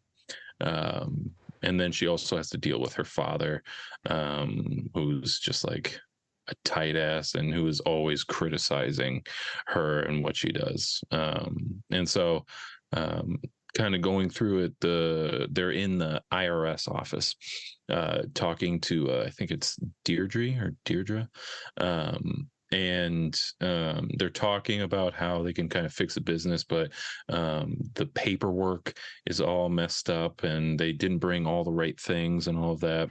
And then also they're having somewhat of a language barrier also, because I'm assuming they're from some part of, I would assume, China, but you know, and so they're kind of having like a language barrier there, or at least maybe Deirdre is just kind of being a little, just an asshole, which possibly, I mean, hey, she's highly awarded in butt plugs, so what are you gonna do? Yeah, she got 3 of them. Going for number 4. there was only 3 of them. I felt like there was like 7. Those were other people must have gotten awards. The one was a trophy. Right, that sure. must have been the yearly award. Yeah. Must be some type of hidden meaning behind just winning butt plugs. Yeah, They're always up someone's ass. I don't know. Some kind of thing on Society, like who the employee of the month is really just a show. Just an, I don't know how to relate this. nice. Move on. Yep. Brown noser, whatever.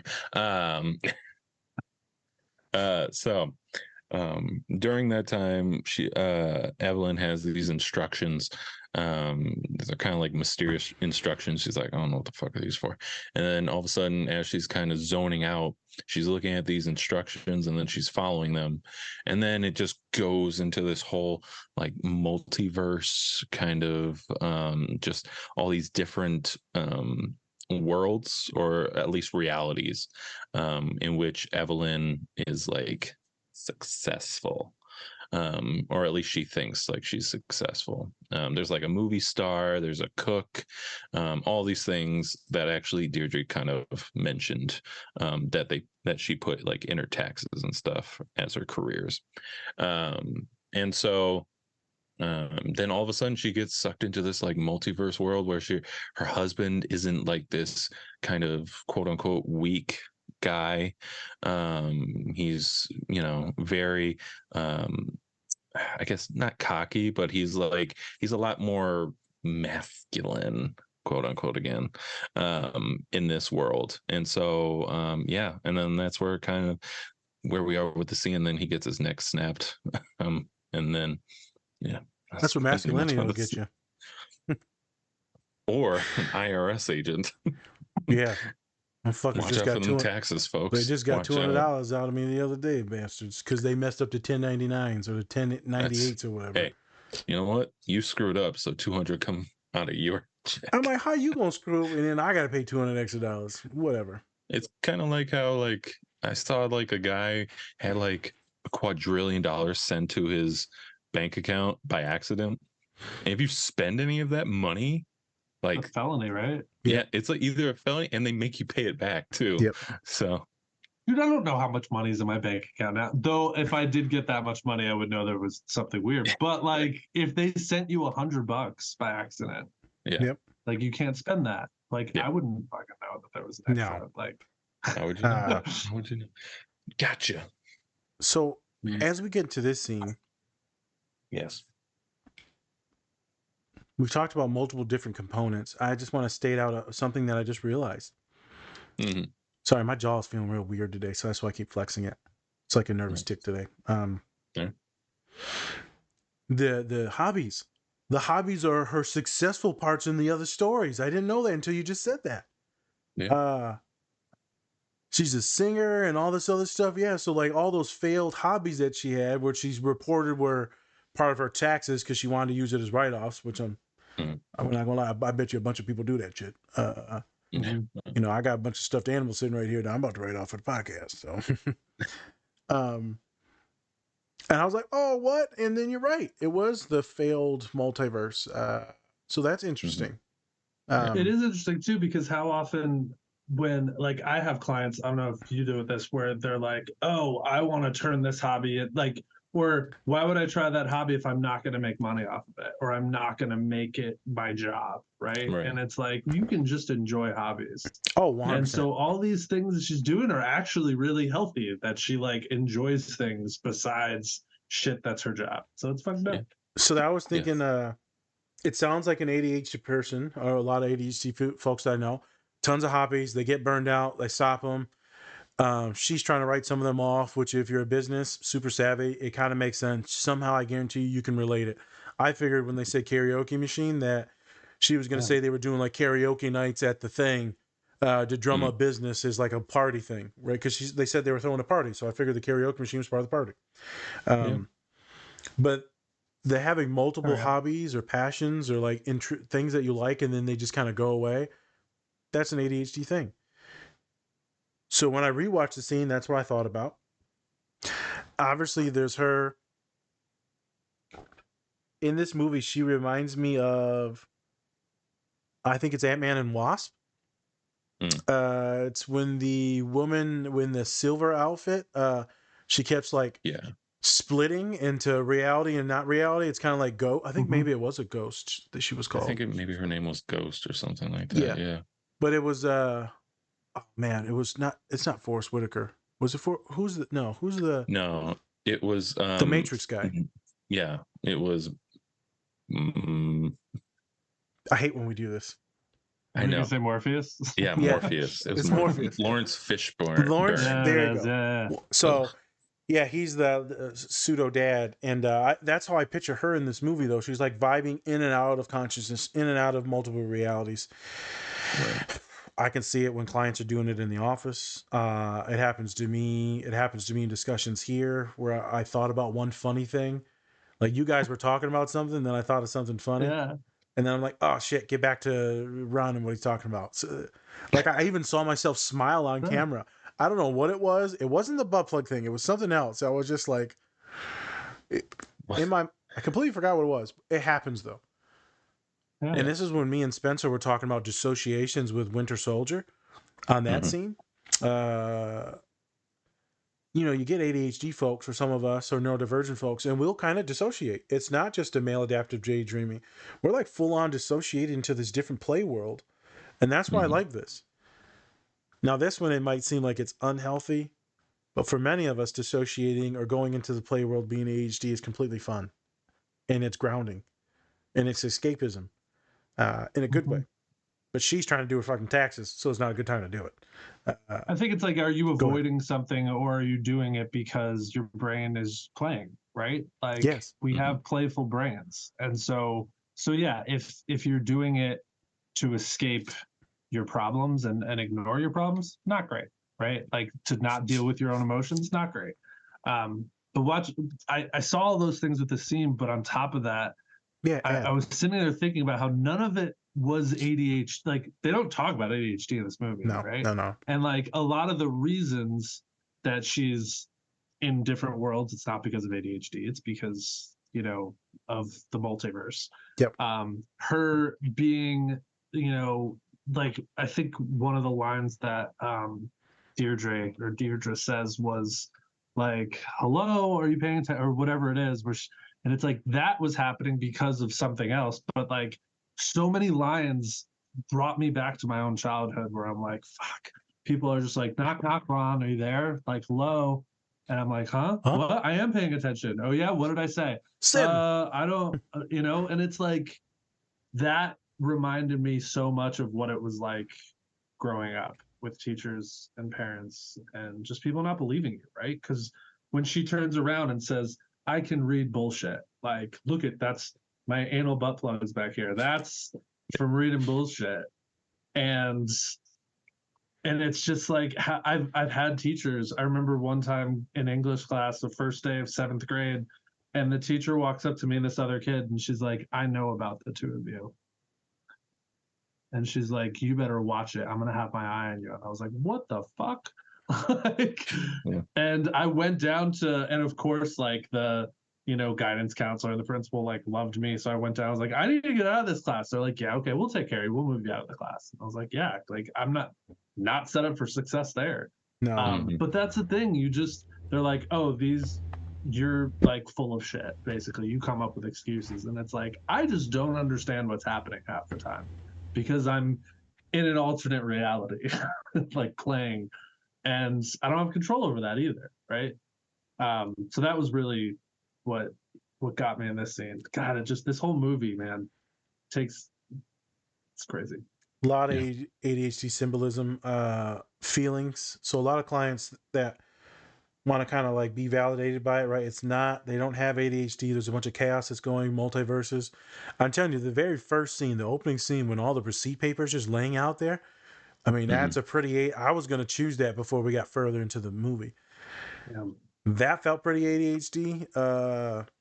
When she circles it and she's like, what's this? And she's like, a receipt? Like, I've done that, right? Where someone's been like, what is this, Ron? I'm like, it's an envelope. I don't know. Should I know what it is? Right? Can we be you're specific? Like, yeah. You're like, wait, what is it? That's a piece of paper with some letters on it. It's Letters. Talk about the ADHD tax, right? Like this scene is exactly the example of when people say the ADHD tax. They're dealing with that. They're going to get a fine. They're in trouble. They have to go home and fix everything because they made a mess of it. Correct. It's very punitive, this scene. It's very shameful. It's very guilt-ridden. You have the husband that is then trying to make up for her mistakes and her flaws, and you can see her shrink. Like many of my it's a neurodivergent podcast, so I'm going to diverge a little bit. You see her shrink into her shell. And yes, she's in the multiverse, but that picture is perfect for a majority of my clients, where they will go to speak and then someone will cut them off or over-explain for them, and they will just sit back and let other people talk. And they want to talk, but they're like, oh, you're socially anxious.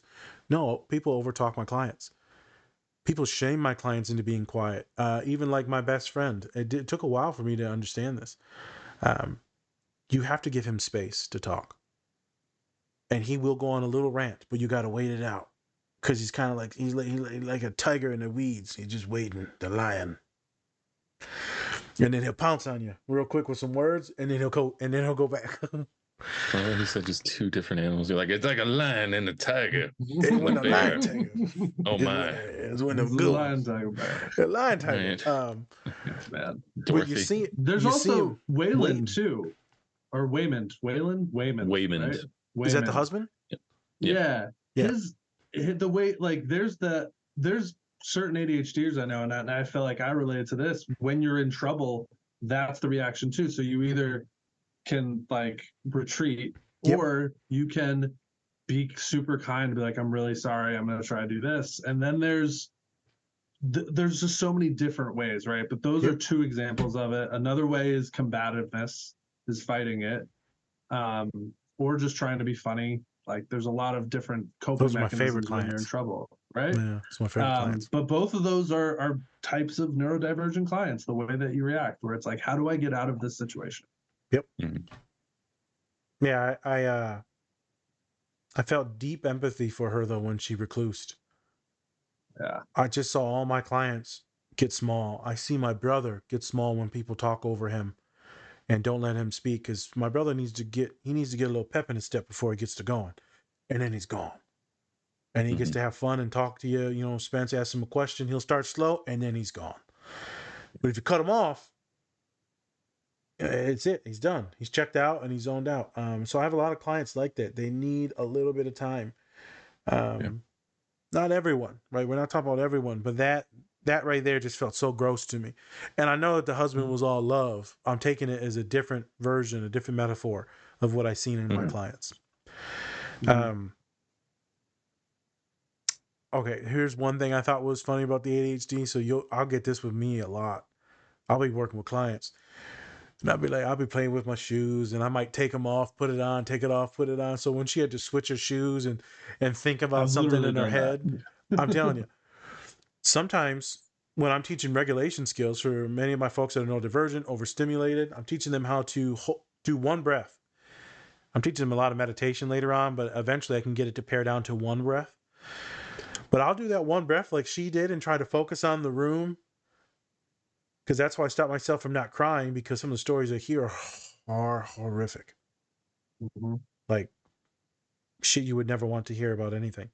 You wouldn't even wish to hear or want to hear, and you're not even intrigued to hear about some of the things I hear. But so I have to look away, and I do that breath and I reset. Or I'll look at my computer and I'll say something, I'll hold my breath, and then when I'm ready, I'll turn and look back. Because I have to distract my mind with a little bit of that ADHD, and then I can come back and I'm good, I'm grounded. Depending on how the moment is with the client, I'll unmask a little bit and let them get like 10%, 20% of the emotions, because I don't want them to feel bad for me. It's a whole thing. Right. It's interesting. So things that I thought about in there that I related to, and that I know my clients will and people on the podcast will. Michelle Yeoh's face really sold it too. Like, yep, her as an actor she's fantastic, and so just to see her retreat and cower like that, like you read it in her face how shameful she felt, and yeah, I think what's great about emotions, right? Like, even if you've never been in that scenario or that situation, like, you can relate to that feeling. We've all felt that before, whether you're neurodivergent or not, right? Like that feeling of just helplessness, like you're just screwed, like you're there and you don't know what to do. And yeah, I think a lot of us feel that. It's like when you're in trouble as a kid or even as an adult, and then your mom or dad has to step in and like explain, and then you're just sitting in the corner like sulking. So she was going through, right? Like her husband had to explain for her. I don't have permission to say this, but I didn't ask, but I'm sure he'll be fine with it. So we just went back to Flint, and me and my pops, and it was a good time, and it just a lot of random stuff happened. We went to my grandfather's tombstone, and it was his birthday, random. And so we went there, and we had my doctorate diploma because my best friend had accidentally taken it. And so, fast forward 4 months later, now we've went to go get it. So I was baby. It just is so many different coincidences that I happen to have this, and I go to my grandfather's tombstone on his birthday with my father, with a doctorate. And of course, it's the same exact name, Nazir Tawfiq Zerka. He's the first, I'm the second. And my father, after we were in the car and we're talking, he said, I used to have so much shame. And he said, it's the longest I've ever spent at the tombstone. I said, yeah. And we were there for like 45 minutes. It was a long time. Usually when I go there with him, it's like 2 minutes and we're gone. And he said, I didn't have any shame this time. Didn't have any shame. I could just sit there and talk and chat and just be real. And I said, yeah, I believe that. And so we talked about why I didn't have the shame and what was going on with me and him and me graduating and like this, all this good stuff. Nothing but love. But man, when you get into that shame moment, it just destroys everything. And her face in that moment was intense. I think a lot of people can relate to that. And it was nice to see Pops and me not have any shame. We were just happy. And thus we could just be, which leads us into our next scene. About all the possibilities, all these different realms, and how we're not really good at anything. That was I think that was a turning point for me and Pops for a lot of different things this weekend. It was cool that he said that word. I was like, oh shit, I think you're right. I was like, did you just therapize yourself in the car? What just happened? Yeah. Yes. Introspection. That's nice. Yeah, it was really good. Whenever you can get rid of fucking shame, it's wonderful. Not a useful emotion. Yes. All right, brother. Take us into the next one. Well, before we do that, let's get into one of our ads that we are going to be putting on here. So I don't know which one it is, but it'll pop up. So check it out, whatever it is. So So if it's a I don't know candle, which smell way. good. Yeah, it'll be the whole yeah, screen. candles, pins. Oh, I can smell it from Stuff. here. Hey, this is your co-host Spencer, and I'm bringing you a special message from our collaborator, Silver Dollar Candles. They have great scents to go with great messages, just like Best Dad Ever, True Crime and Chill, and my personal favorite, When This Candle Is Lit, Give Me That. You can also make your own candle and message that fits you. So go use our link in our link tree to get your order placed with Silver Dollar Candles today. We're back again from the ad. What a lovely ad. I might say the guy who was talking was just handsome. Good, did this sexy ass voice. You know what? It's hilarious because actually somebody at the Aurora event was just like, "You have such a great radio voice," and I was like, "People tell me that." Nice. Yeah, you got that good talking. I like it. Calm it down. Calm down. Okay. Calm it down, Hawaiian. All right. He's not Hawaiian. So actually, I'm gonna ask a favor from Ron. Do you actually want to explain the scene, a little bit of the backstory of it? Since Sure. I haven't seen the movie in a while. Okay. But yeah. So this was the scene, remind me, when They go upstairs and then the dad's there and then they're supposed to convince her to like kill the daughter and all this stuff. And, right, yeah. yeah. So basically at this point, Evelyn, our main character, has been kind of caught up to speed on everything that's going on with the multiverses, and then she finds out that the antagonist of our story is her daughter. Her daughter has become basically bad Neo and can just because if you look at the other scenes, she could do anything with anything and create things and kill everybody and just bad Neo. She's unstoppable, right? She's like the one. She's the everything donut. Everything bagel. Exactly. I fucked it up. Bagel. Everything bagel. Yeah. Watch the movie, you'll get it. But so basically, these people, like her husband from another universe and daughter and father from another universe, can come in and out of her universe's daughter and father and husband, but when they leave, it comes back to the original person, and the original person is clueless.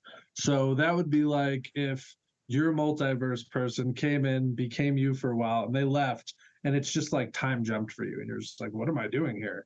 Mm-hmm. And so she's trying to explain to her universe's husband what's going on, and he does not understand, right? So this was just after, I believe the scene was the Alpha Waymond, who's the other Waymond from another universe, leaves, and she's stuck explaining to her husband what's going on. Correct. But before that, this was the one where he says, which was the one where he says you're the worst version of yourself? That was the other scene, right? That was, yep, this is this one. Yep. Okay. So he basically, so we're going back now. This is a roundabout ADHD story.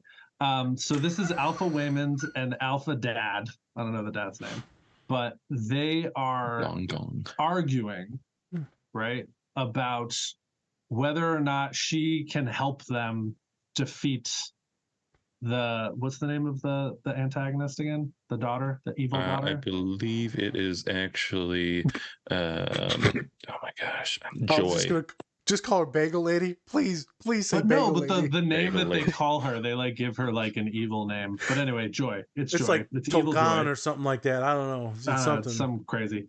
But please, real quick, they're Ron, arguing. Ron, you got to say it for me one time. Bagel Lady. What? Bagel Lady. Thank you. So. Wow, that was worth it. Jackass. Nailed it. So they're arguing whether or not Evelyn is going to be the right person to defeat Evil Joy.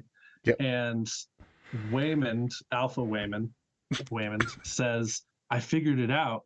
The reason why you can do this is you're the worst version of yourself. And the explanation of it is basically every time she's come to this like canon event in her life, right, or had to make this important decision, she hasn't done it. She hasn't made the decision that is that like assertive, I'm going to take the leap decision. She's made the safe choice her whole life. And what that's meant is that every other version of herself has made those choices. So if we look at this like infinite universe, every other version of her has been somewhat assertive or very assertive or done the thing that she said no to. And that means that, yeah, she's the like main, raw version of herself that is kind of good at a lot of things, but not great at anything. Correct. And that relates so much to an ADHD, or not that we can't be great at things, because we are, but how often we're called the like jack of all trades, right? We're the jack of all trades, master of none, where we know a little bit about everything because we start doing something and before we become an expert, we jump onto something else. And, there's a lot of shame around that too. And I even said to you guys when we were watching it, like, I felt like it would have been so appropriate for when he said, you're the worst version of yourself, just fucking like slap him. Because like I felt the shame in that. Like, yes. But he said it in such a positive way where he's like an affirming way. You're the worst version of yourself, and that's why you're the best. You're the biggest lump of shit. I need to get to that level of just like just like piece of shit where I'm just like, you know what, you're terrible, but you're the best kind of terrible. So that's the most self-affirming shit you can get, right? My dad used to be like, you're just a piece of shit, man. I said, but I'm a shiny golden piece of shit. He's like, you still smell like shit. I mean, you can dress up a piece of shit to look all right. Yeah, you can put lipstick on a pig. Yeah. But that scene, I think, is like again, we go back to like how all the things are being said. They're not talking about ADHD, but they might as well have said that she has ADHD, and this is what we're saying to her. One thing about ADHD or just anxiety is also the flight or fight response and freeze. So in all those crucial moments in her life, she froze. Where the other alters, they made a choice. And by not making a choice, that technically is a choice. And if we get into existentialism, nihilism, all these different things, not choosing not to play the game is still a choice. And so she froze in all those moments. And she hid her emotions from her father. And why didn't you run for me? Why didn't you do this? And there was a lot of just her freezing and wanting people to love her or to do certain things. So much freezing, so much anxiety. And she made a lot of safe choices. She was lucky enough to make a lot of choices and have a lot of love in her life with her partner. I loved that. I think it was that we didn't watch this scene, but towards the end of the movie when she starts looking back on her life, and there was so much beauty in it. So much beauty. Right? Where it's like them running around with their daughter and them like making jokes and laughing together, like getting married and like what they went through, right?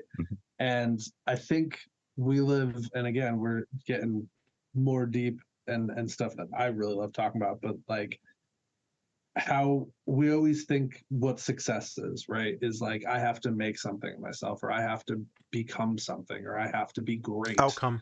And yeah, and we're so focused on like what our legacy is, right? Or like what we're leaving to the world. Or Me and like Spence have talked about it multiple times. And just to see the beauty in the moment. And I know I'm sure you as a therapist talk with people, like when as a coach, when I talk to people that are wanting something so bad, they're like, I need this thing. And you start asking why and realizing that it's like, it's okay to want better for yourself and to try to achieve things.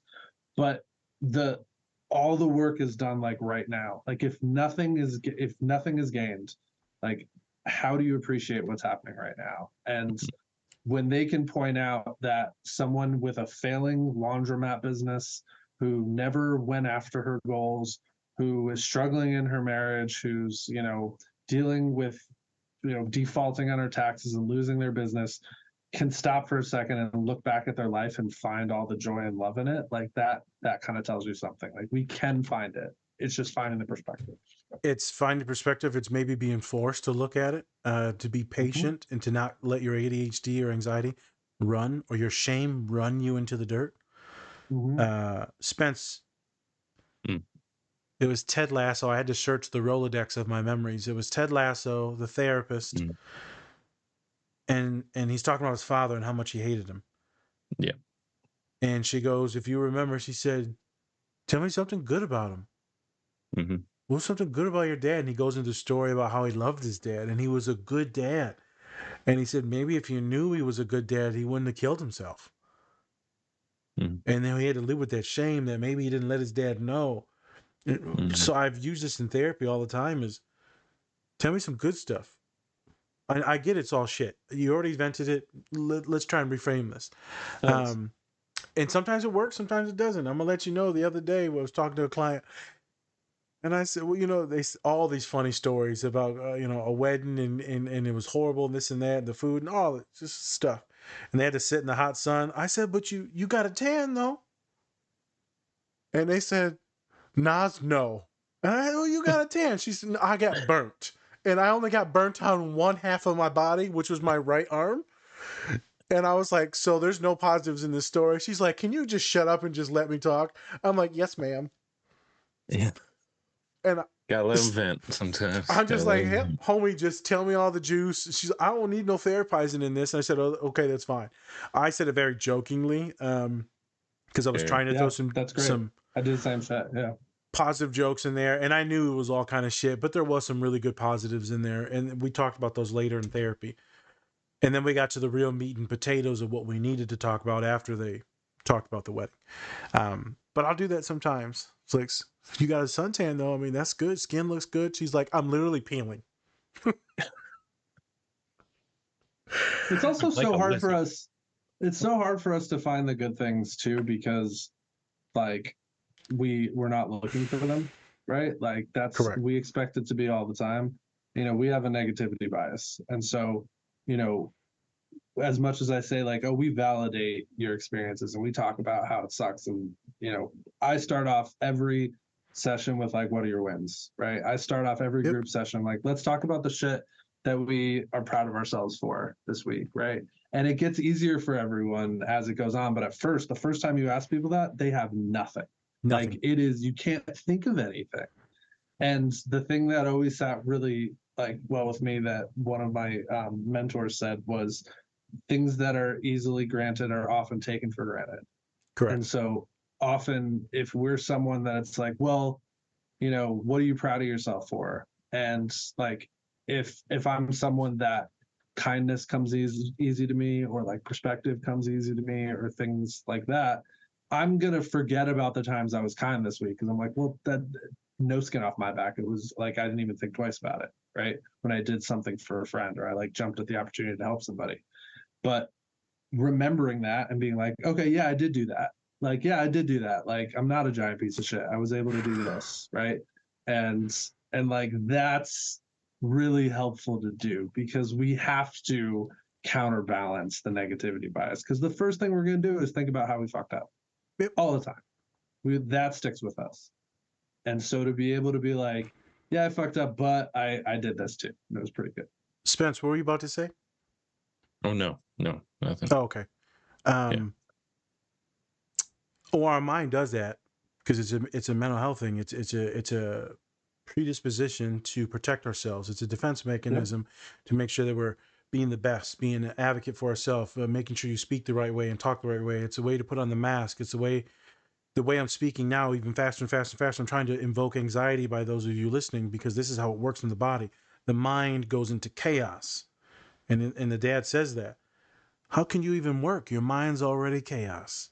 And so welcome to anxiety, welcome to mental health issues, welcome to being autistic and walking into the world, being like, holy shit, it's loud out here.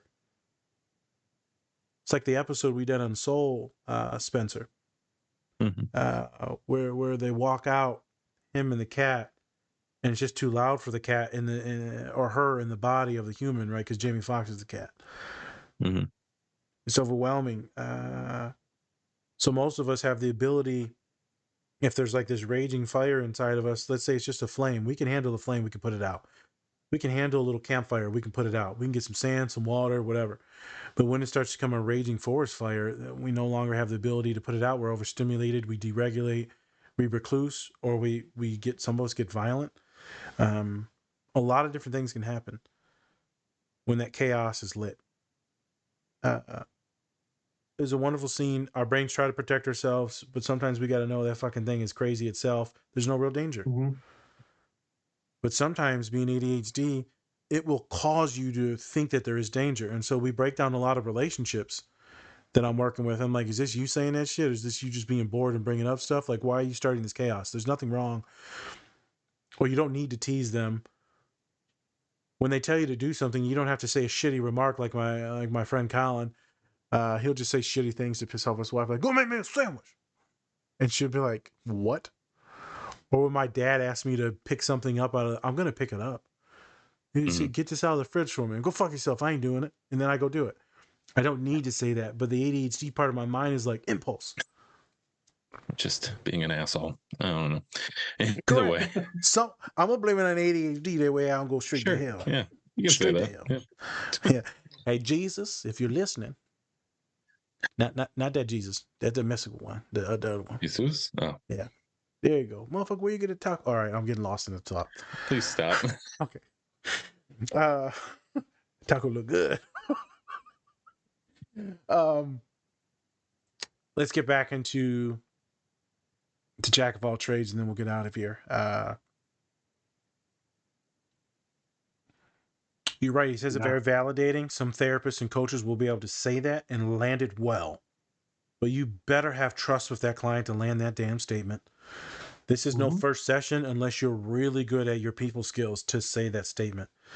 I step in shit sometimes with words. I stepped into it. I talked about on the pod a couple weeks ago, and then I went and apologized and held myself accountable and then finished the rest of what I said after I thought about it. And it was a wonderful moment with me and my client. Because I made a statement which was true, but I didn't technically get to finish thinking it out, and thus it didn't land right, and I didn't like it because it made them feel a certain way. But the therapy session was quite wonderful then and the next one. Be careful, therapists that are listening to this, because there are a lot of therapists that listen to the pod. Make sure that the rapport is tight. We're human.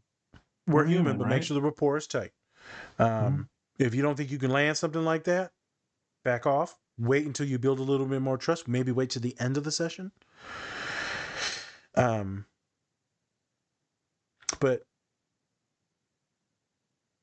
I don't know how to say this. You don't suck at everything. As a matter of fact, most of us humans, if you think about it, we kind of suck. We all suck at everything.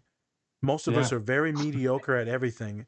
And me and Spencer have talked about this a million, zillion, fulfillion times, as Austin Powers would say. Dr. Evil. 1 billion. That's actually 1 trillion is more than a billion. Oh, okay. Is most of us are pretty average. And we're not going to excel to these massive, massive things. It's awesome to have these goals. You just don't have to shit on yourself and compare yourself to everyone and project to everyone. I'm not going to lie, Ron. Going on social media, Threads or Instagram, I see all these therapists and this and that, and sometimes it makes me feel shitty, like I'm not pumping out content or I'm not being positive enough. Dude, and it can be overwhelming. And I'm just like, I don't want to say any of the shit that they say because that's not me. So that's why I like to run. There, dude.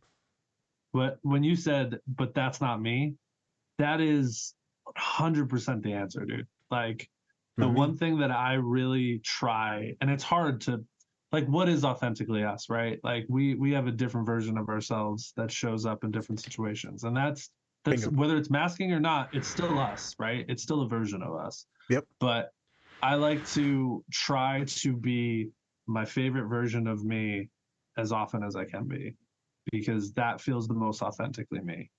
And it's okay when it's not. That's part of our defense mechanism, right? That's part of like whether we feel safe enough to do that. But when it comes to like social media and stuff, I've had a lot of coaches that I've worked with and like that are, you know, that I went to training with that aren't as big on social media that have come to me like, how do I do that? Like, teach me how to do what you do. And it's as simple as like, you can't do what I do. Like, I'm the only one that can. Now you can make social media shit, but like, don't do what I do. Like, you can do a version of it if it relates to you, right? Like, Yep. I had to find somebody online that I related to that like made me feel comfortable to be who I was. And then I found my own voice doing that. But like it still changes. And like with you, like there's gonna be therapists that you're like, fuck, I should be like him. And there's coaches where I'm like, God, I want to be like them. Yep. And really it's the people that are successful online, typically, not always, but I've found it's like they're being their authentic selves. Yep. And that is how you show up in every, like anybody listening, whatever your profession is, like if you get to show up as your authentic self, you're going to be happier and you're going to do better at what you do because you don't have to work so hard at not being you. Correct. It won't be a job. I want to state something that changed my life a long time ago. Something very, very fucking simple. Very simple. I would see, this is way before Instagram and we had podcasts. We're talking like college, 2012, something like that. I would see people's posts in their lives and they all look so happy and all this on Facebook. I'm old. It's Facebook. And I would get sad, or I would be isolated in my room doing homework and people having fun and parties or drinking or having a ton of sex or whatever it is. And I'd just be grinding in my apartment by myself, or I would be living with my family, them living with me, and it's a different world. And there was so many ways in how I would judge myself and how I'm not the version that people expect a normal college student to be. And I decided to stop just looking at it and like hating them and saying, oh, they're not doing this or this or this. I stopped trying to devalue people that I saw on media. Oh, you know, they got a fancy car, but they probably stupid though. Or their wife cheating, I don't know.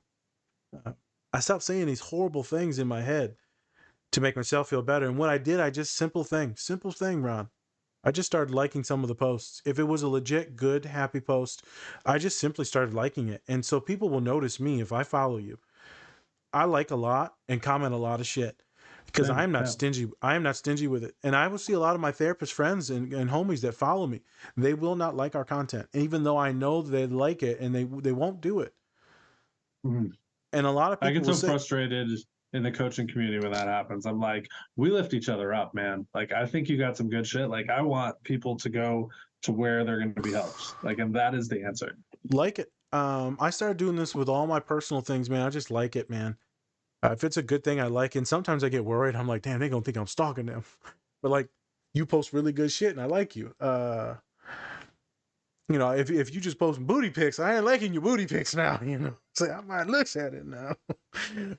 I at least got to space those out so it doesn't look creepy. See? I'm just kidding. You know. Jokes. Jokes. Well, not jokes. And so that made a big difference in my life is just to celebrate people and be happy for people. And so I do that on Threads and Instagram as well. I'll like stuff. I don't care if you're doing well, and I should be happy for you. I shouldn't judge myself or devalue you and then devalue myself. Yes. A rising tide lifts all boats, man. I'm telling you, and sometimes I vent me and Spencer about certain things or people or media. And then I take a step back. I'm like, calm down now. You know, do your thing. Trust the process. Don't compare yourself to them. You're not them. They got a different life path. I mean, Spence also be like, some of their followers is paid for because, you know, you can tell. Sometimes it's got to be. I'm like, there's no way. No. I'm like, you paid for these. Especially, I've seen a couple people where it was at like 10,000. I don't know how it was even at 10,000. Then it jumped to 20,000. I'm like, oh, yeah, no, okay. Oh, that quick? Yeah. I mean, listen, I was in the TikTok days where it was like you had like a decent video. So like when I first started, and I got like 10,000 followers in like a week. It was crazy. Oh yeah, it's not like that on Instagram. Crazy. Well, on TikTok, it stopped doing that. Like now, I don't get followers anymore. On Instagram, I worked for months to get to and it was just constant content posting to get to a certain point, and it became like a fun game for me where I was like, no, I'm going to put stuff out. I'm going to make it happen. And then I got burnt out by it too. So Get burned out. I've hit those. Yeah. That's a tip that I've done to get rid of the shame of not being good at things and just celebrating other people that are good at things. Maybe consulting or talking to them or just sending out good vibes, you know, right? Why if I look at someone's post and they got a beautiful baby, why do I need to shit on them about their life? It's the way I used to think. It was very toxic. It was very insecure. And I guarantee you most of you are doing that in your day-to-day lives. And if you can't do what I do, then you need to limit your screen time, because that shit, the studies show the more screen time, the worse your mental health is when it comes to self-assessment and self-valuing. Mm-hmm. Now, if you're doing it the right way and just having fun and like me and like doing news and looking at bulldogs, just being fat and happy, you're going to have a good ass time on Instagram. People are like, social media is so toxic. I'm like, I have so much fun. I'm watching people eat and dogs just being fat as hell. Like, it's a good time. Find me on Threads, because we'll chat on Threads. You guys start. Anybody comments on my post on Threads, I'll have a conversation with you on Threads. That's how I met this guy. He's a weird son of a bit. Him and Maggie, instant. Yeah. Do you know who Maggie is? Maggie, what's her last name? Fuck. Is Risly?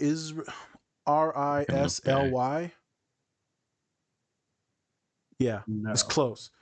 She's like she's kind of a coach, but it's mostly like a branding and social media coach and stuff like that. She has like a green outfit on. Maggie Isley. Isley. I missed the R. I fucked up the R. There's no R in there. There's an yeah, R. I know Maggie. Yeah, hilarious. I met her on Threads, so I mean I don't know her that well, but like we comment on Threads. Yeah, so. we all met on Threads that first day. It was nuts. Yeah, that first day was wild, man. That's gonna go down in history that day. I will die telling if I don't have kids, my baptized nephews or I was like, nephew. my nephews. Have we messaged on Instagram too? I'm telling you, like that was such a wild time, man. It was an awesome time, man. I haven't made that many friends and felt that good in a long time. It was real fun. It was real fun. Again, wonderful scene, Spence. I'm glad we got to the movie. Yes. I'm glad I didn't fully shit on it until the end, and then I was like, "Fuck." You fully shit on it. I fully shit on it. If I had told them the messages you sent me, you fully shitted on it. It's like one of my. How good is the movie it. though? Like now that you finished it, So I'm glad like I didn't give up on it before. Do you think it deserved the award still? Nope. She shouldn't. Wow. I'm not gonna lie. I mean, it was good. Homegirl, Wakanda Forever. Come on now, she should have won the supporting actress. Well, that's fine, but that was supporting, right? Supporting. Yeah. I definitely thought though that I don't remember the other movies. I'm not gonna lie. Life is long. No, it was fair. No, that's fine. But I was gonna say I definitely think that Michelle Yeoh should have won. Yeah, like, Best Actress. I thought she did. She was fucking. I don't No, think she did. no. The guy who played in Indiana Jones won for Best Supporting, I think.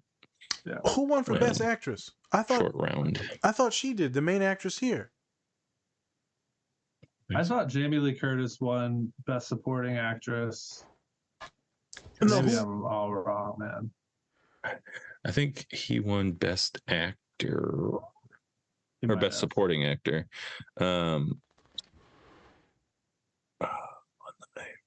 This is a great part of the pod where it's just like, let's look up some shit. Yeah, it's completely fine. Everywhere. I guarantee you people are going to enjoy this pod. And remember, the pods before this are only like an hour long, so that's why we're doing the longer ones for these. Well, I can't spell, so you guys are going to have to look this up. Thanks for spending the evening with me, guys. Of course. Yeah. I tried. She did. You're right. She did. I thought she won. We talked about on the podcast, Spence. She won the Best Actress. Boo her. Why are you Well, booing she her? deserved it. She was Apparently good. not. Wakanda Forever. No, that was supporting actress. Whatever. Yeah. Wakanda. Wakanda Forever. Just period. Just Wakanda. Oh man. Good stuff. God damn it! Now I'm just thinking about the little boy at the end and how cute he was at the end of that movie. Jesus! Now I'm just Wakanda sad. Forever. Yeah, I'm just at the very end. That's I'm right. like, God Oh damn man. it. He has no father, and he looks just like him. He's so cute. That was crazy. Oh, My name God. is T'Challa. I'm like, I oh know. God. Jesus, why are they doing this to us? I know, son of a bitch. He had a lisp too. He was like, "What's coming?" I know. I'm T'Challa. I'm like, can What? you really be this cute? God damn you, people. They knew what they were doing. I They know. always know what they're doing. I'm glad I finished it. And going back and rewatching the scene with you guys, and I'll end on this. I actually appreciated Waymond a little bit more because now I'm paying attention more now to things. It was good. It was good. I'll try and get Pops to watch it now. Now that I got some buy-in, he'll give it a shot. Just with Pops, I got to make sure it's the right time of day because his ADHD ass, he just fall asleep. He ain't gonna finish it. Yeah. I'm calling it. Yeah, you're gonna finish. Real quick, I didn't realize that how ADHD my dad was until I had to take him to all his doctor's appointments. And I was like, holy shit. Can we get one moment of seriousness, Dad? It's intense. I didn't realize how bad it was. Of course, I didn't realize that the whole family was neurodivergent until I was probably about 27. And I'm 34 now. But I didn't realize till like a couple of years ago. Yeah. There you go. My father's ADHD is so bad. I think even with Spencer, I realized that it's just so bad because he just be talking shit nonstop. I'm like screaming, Dad, shut up. It's so fun to. It's like Spencer. It's like when the daughter at the end of this movie, or Ron, when the daughter she runs out of the laundromat because she's like, I'm leaving. Yeah. That's how I felt sometimes with Dad at the doctor's office. I think we feel like that with our parents all the time. Yeah. Well, there's a whole other subject. That's it. All right, next time. To be continued on family trauma. Yeah. Childhood trauma. All right. Breaking the wheel. All right. Spence, you got any sugar you putting on this, and then take us out. Any sugar. I have one little plug I'll say after we get Ron's plugs and stuff like that. So just want to thank you, Ron, for coming on to the show. Really appreciate it. Definitely we'll have you back on again. Go check him out on ADHD_Ron for his Instagram. And then you can also check out his website, ADHDcoachron.com, with all of his, all of his info, all of his other social media pages are on there as well. And then you can do a free consultation with Ron as well. So yeah. Anything else you want to plug in there, Ron? I mean, yeah, I obviously do one-on-one coachings, but I was talking before, group coachings are fantastic. I think it's a great way for people to get some validation and a little bit of coaching. And it's cheaper, so that's always helpful. Yep. And then for people that just want a little bit of accountability, I have a community that I just started up where it's just $25 a month, and there's chat rooms where we talk about movies, we talk about D&D has been a topic recently that we've been talking about, music, certain like easy hacks for cooking food, things like that. And then we do body double sessions twice a week, and then we have a check-in once a week that's like a half hour where people can drop in, and we just kind of talk about some wins for the week and bullshit a little bit, so it's kind of fun as well. And it's just a way for people to kind of like have a little bit of accountability and build some community. Okay. Love group support. Love group therapy. People kind of crap on it because they never had it, and it ends up being fantastic. I was saying before, it does wonders for me. Like I leave energized. Like I'm stoked about it. So group therapy. I never led group therapy other than autism group therapy, which to me is a little different than like other versions of group support. And it has been wonderful. The validation, everything, the connecting of different people that have nothing to do with anything other than some mental health issues. Where autism, we're having a blast. We're talking about so many different things. It's pretty much like fun time. We're just hanging out. We'll talk about some challenges and solutions focus and stuff. But it's been really fun leading my graduate students group therapy, and I highly suggest it for so many people. I also run one for Latinx folks.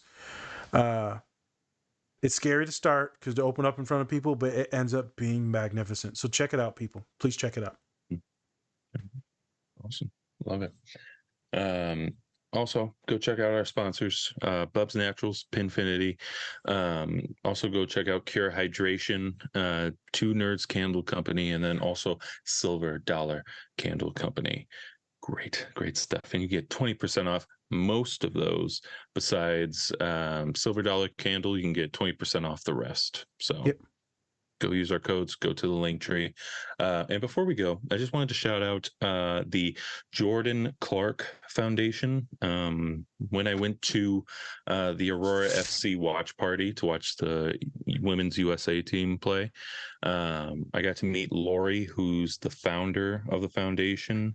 And it's mainly based off of the fact that her daughter was a soccer player, goalie, who took her own life, and so she created a foundation to really try and stop the stigma around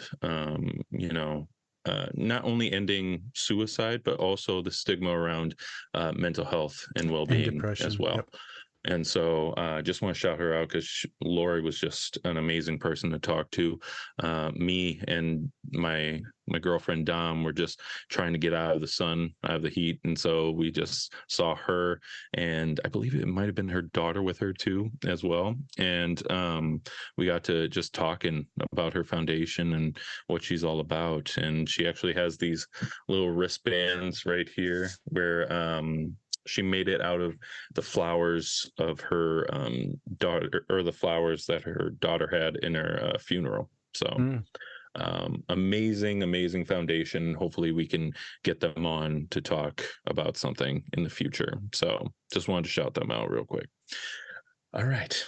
And with that, thank you so much for watching. We really appreciate it. Go check out all of our collaborators and all that. Yeah.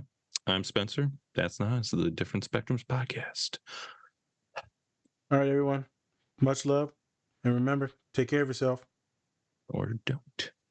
And that's completely up to you. Peace.